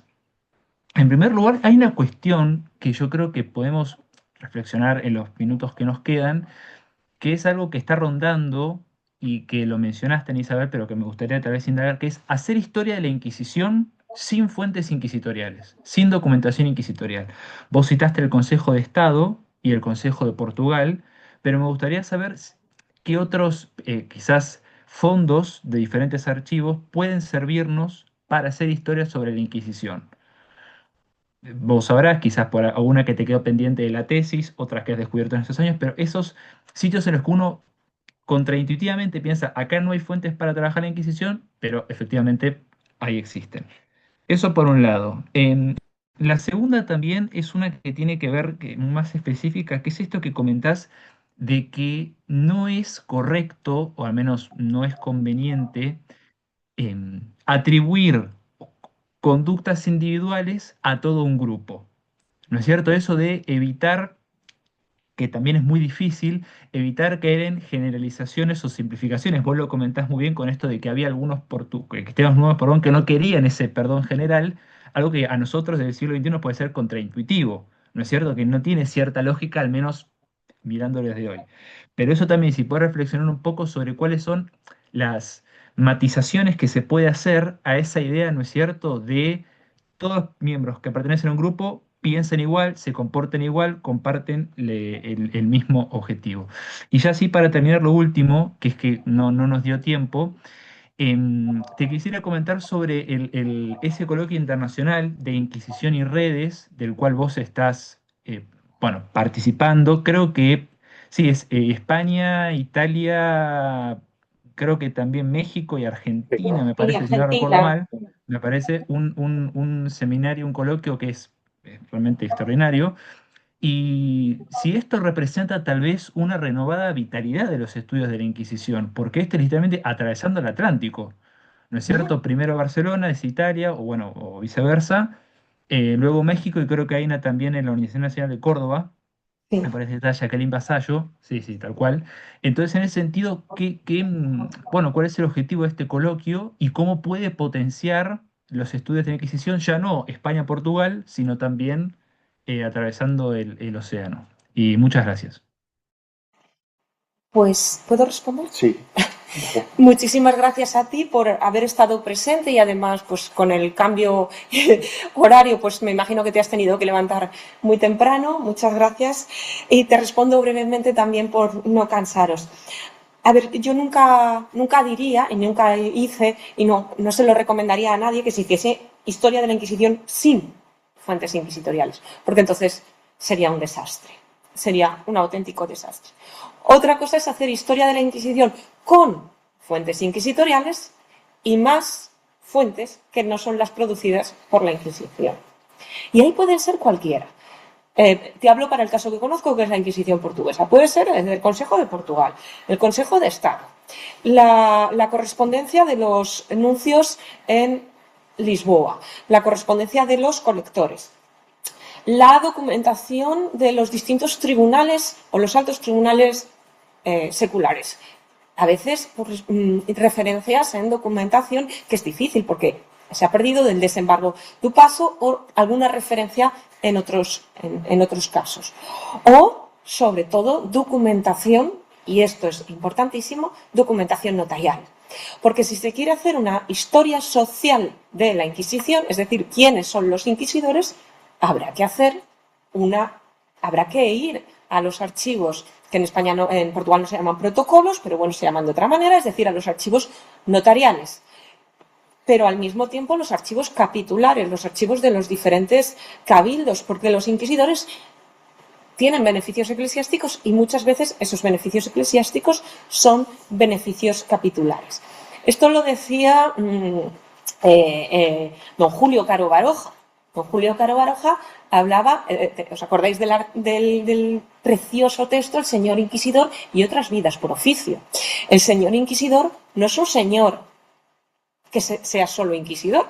Es inquisidor, pero a lo largo de su carrera puede ser muchas cosas. Y por lo tanto hay que ver todas esas cosas. Es decir, no se ha metido en la Inquisición, lo decía Caro Baroja, porque sea un sádico, sino porque es una vía de trabajo, ¿no? Una vía profesional casi. Entonces, si queremos, hay que mirar todas esas fuentes, ¿no? Ahora, lo de las conductas individuales, si las atribuimos a todo el grupo. Hay algo que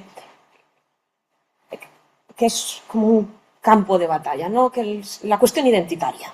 Es decir, ¿qué son las identidades? Porque ahora nos preocupamos mucho por las identidades, ya, pero es muy peligroso asignar los mismos comportamientos a las personas porque comparten un rasgo identitario.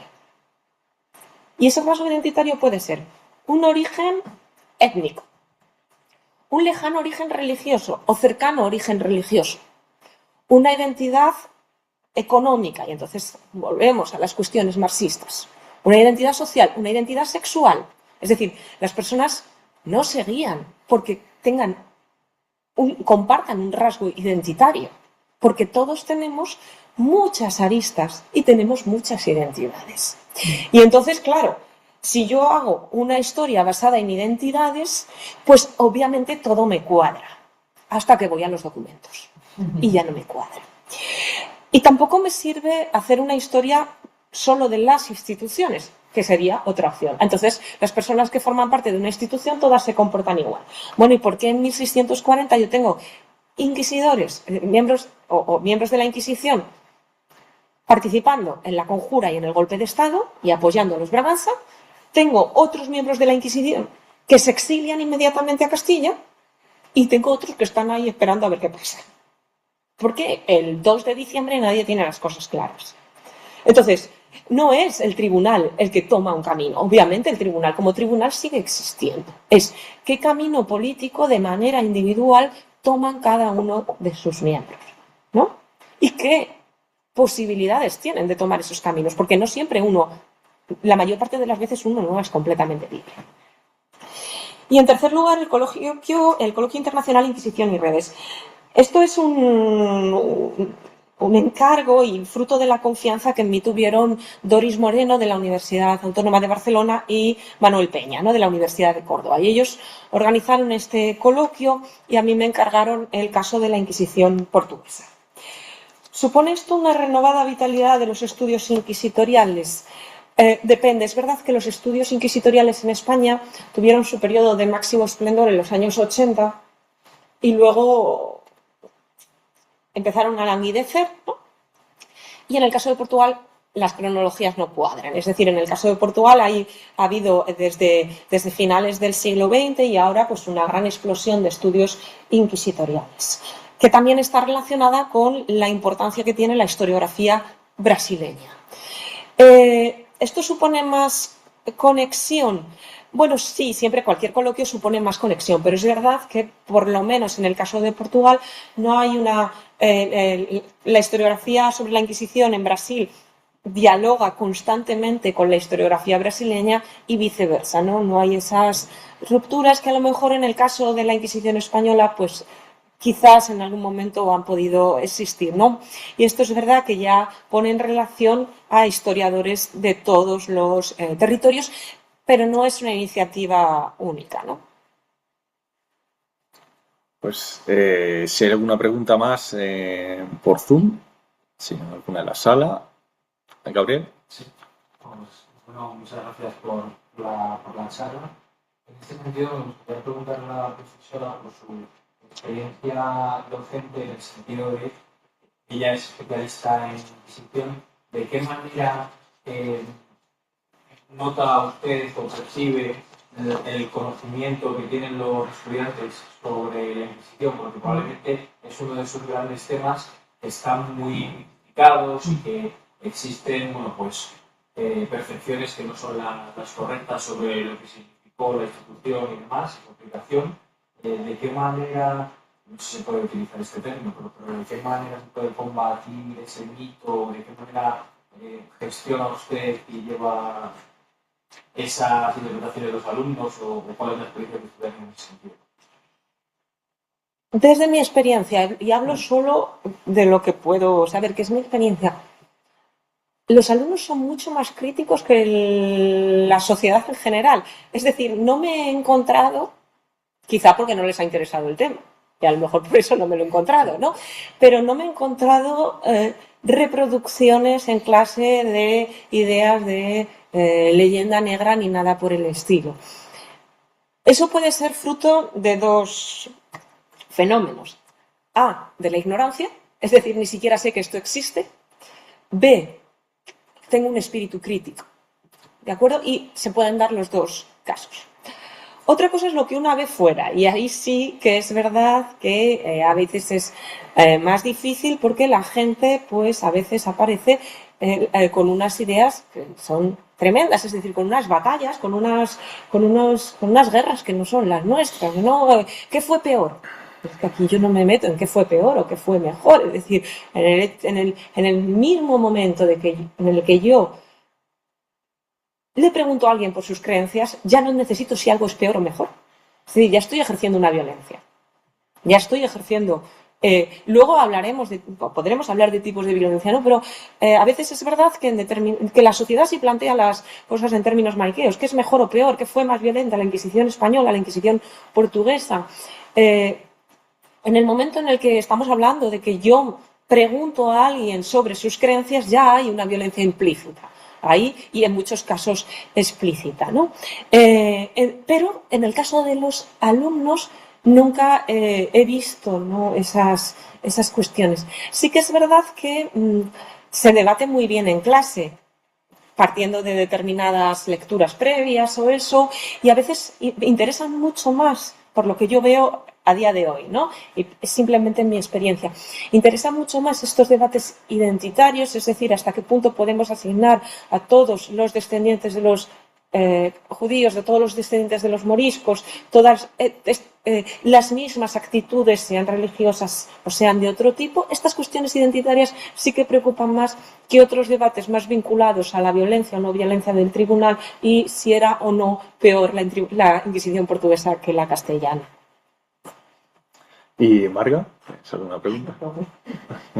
Bueno, muchas gracias, Ana, por tu charla. Ha sido un placer escucharte y, bueno, interesantísimo. Aprovecho también para felicitar a las personas que han preparado la entrevista porque, sinceramente, creo que han cubierto tal cantidad de temas que nos han dado la oportunidad de escuchar pues todo lo muchísimo que tienes que decir sobre muchas cosas. Y entonces ahora retomo la pregunta de Gabriel, que sabes que el tema de la docencia me interesa mucho, y quería preguntarte, porque y también la pregunta un poco sobre los tópicos, sobre la Inquisición o cualquier otro tema, ¿no? Cómo circulan entre la sociedad. O sea, que mi pregunta va a ir un poquito no solamente en la enseñanza universitaria, sino en la secundaria, ¿no? Por ejemplo, me parece, por lo que escuchamos, que por los programas que tienen que dar los profesores de secundaria, programas que cubren periodos enormes, a veces es difícil que incorporen las aportaciones de las investigadoras, los investigadores como tú. O sea, que no es que creo que sea una falta de interés, sino que realmente cuentan con unos programas bastante absurdos, ¿no? Que obligan pues, a una memorización de cosas que se repiten porque es lo sencillo, más que... O sea, que por ahí creo que tenemos un problema que entiendo que no está en nuestra mano, ¿no? De quienes estamos aquí resolverlo. Yo te quería preguntar porque también me parece que se está extendiendo un poco esta idea de las ventajas de que la gente que hace muy buena investigación, tiene muchos proyectos, etcétera, den menos docencia, que lo entiendo porque estamos tan cargados de gestión que realmente el día pues tiene unas horas limitadas, pero a mí me preocupa porque me parece que a pesar de todo tenemos una plataforma buenísima para trasladar, sobre todo pues, la gente que tiene como tú una trayectoria larga y muy sólida, precisamente cuestionar mitos. Entonces, bueno, te quería preguntar un poco, perdón, me alargo en la pregunta, pero porque es un tema que realmente me apasiona, y te quería preguntar un poco, pues, ¿cómo ves tú la relación entre investigación y docencia? Creo, y bueno, primero le tengo que agradecer a Marga que esté aquí porque que alguien que es vicedecano decida pasar la mañana oyéndome es pues un privilegio, pues casi como el privilegio del quinquenio, ¿no? Que tenían los inquisidores. Le he quitado, pues no sé, no 5 horas, pero vamos, es muy de agradecer. Con la confianza que tenemos, no me lo habría perdido por nada. La verdad es que es fantástico que estés aquí. Lo que dices de la enseñanza secundaria es una pena, porque yo creo que no es un problema español, es un problema de que hay un presentismo, es la preocupación por la historia contemporánea y la despreocupación de los gobiernos por la historia. La historia no les interesa, la historia puede ser muy peligrosa. Y entonces, pues mejor que la gente no sepa historia, mejor que la gente no sepa filosofía, mejor que la gente no sepa literatura y cuanto menos sepa la gente, pues mejor, ¿no? Y este es quizás, no de manera clara, pero puede ser puede ser de manera menos clara, puede ser un proyecto. Con respecto a la docencia, creo que no podemos olvidar nunca que somos profesores. Y la primera labor de un profesor es dar clase. Por encima de ir a congresos, por encima de la gestión, por encima de lo que sea, es dar clase. Es que se nos olvida que nos pagan por dar clase. Nos pagan por dar clase. Afortunadamente, yo creo que a pesar de que a veces las políticas universitarias pues no protegen al profesor, porque para proteger al profesor pues hay que cuidarle, es decir, si se le sobrecarga de docencia, pues a lo mejor la docencia pierde calidad. Si se le está cambiando constantemente de asignatura, pues a lo mejor también pierde calidad, ¿no? Entonces hay que proteger al profesor universitario, porque el profesor universitario, al menos lo que veo yo, en la inmensa mayoría de los casos, es una persona de unos principios morales y de un compromiso con la docencia muy serio. ¿Cómo podemos incorporar lo que hacemos en las clases? Esto creo que lo decía una vez Fernando Buza, el profesor universitario tiene que meter su investigación en las clases. Afortunadamente, hace unos años, no sé si 3 o 4, dentro de la Facultad de Filología de la Universidad Complutense de Madrid, tienen un grado en lenguas modernas, entonces decidieron crear un máster en estudios portugueses. Allí hay personas que trabajan muy bien sobre literatura tanto portuguesa como de los países lusófonos y en el caso de Portugal pues está Aurelio Vargas Díaz Toledo, que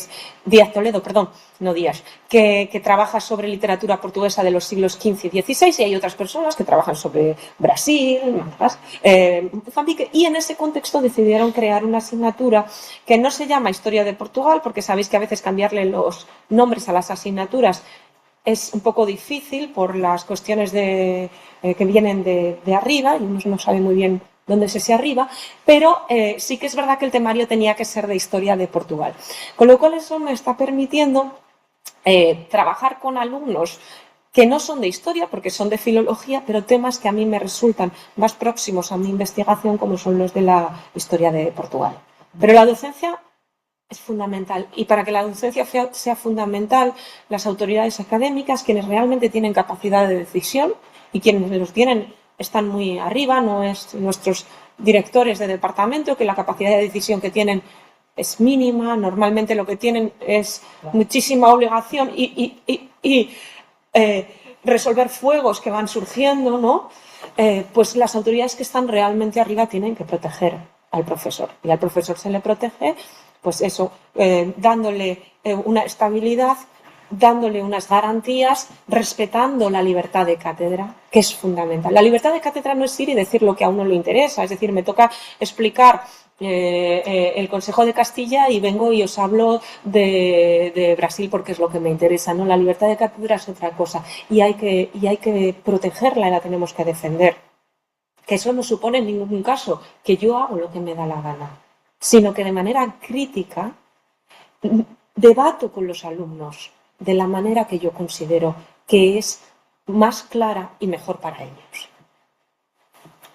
Pues bueno, me ha parecido fantástico esta última reivindicación y creo que hemos aprendido muchísimo, como en otras sesiones, de tu trayectoria historiográfica. Solo decir que bueno, que te volvemos a agradecer pues que hayas pasado estas 2 horas con nosotros en esta entrevista, y únicamente recordar pues que esta sesión se graba, que se sube al canal de Atlant Rex, y agradecer también la presencia de 2 miembros del proyecto, como son el profesor Joao Figueroa Rego y Margarita Eva Rodríguez, que se han acercado, así como los que ya son bastante están aquí siempre.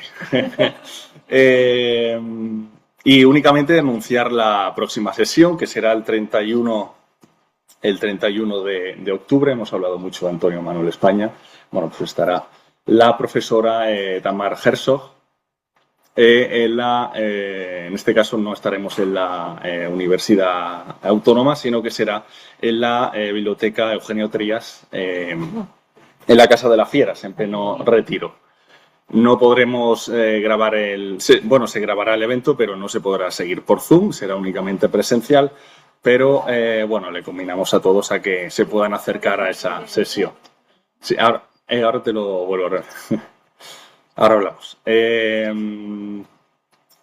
Y nada, bueno, agradecer a todos los que habéis asistido a esta sesión, a la profesora Ana Isabel, y hemos aprendido muchísimo esta mañana. Muchas gracias por seguirnos.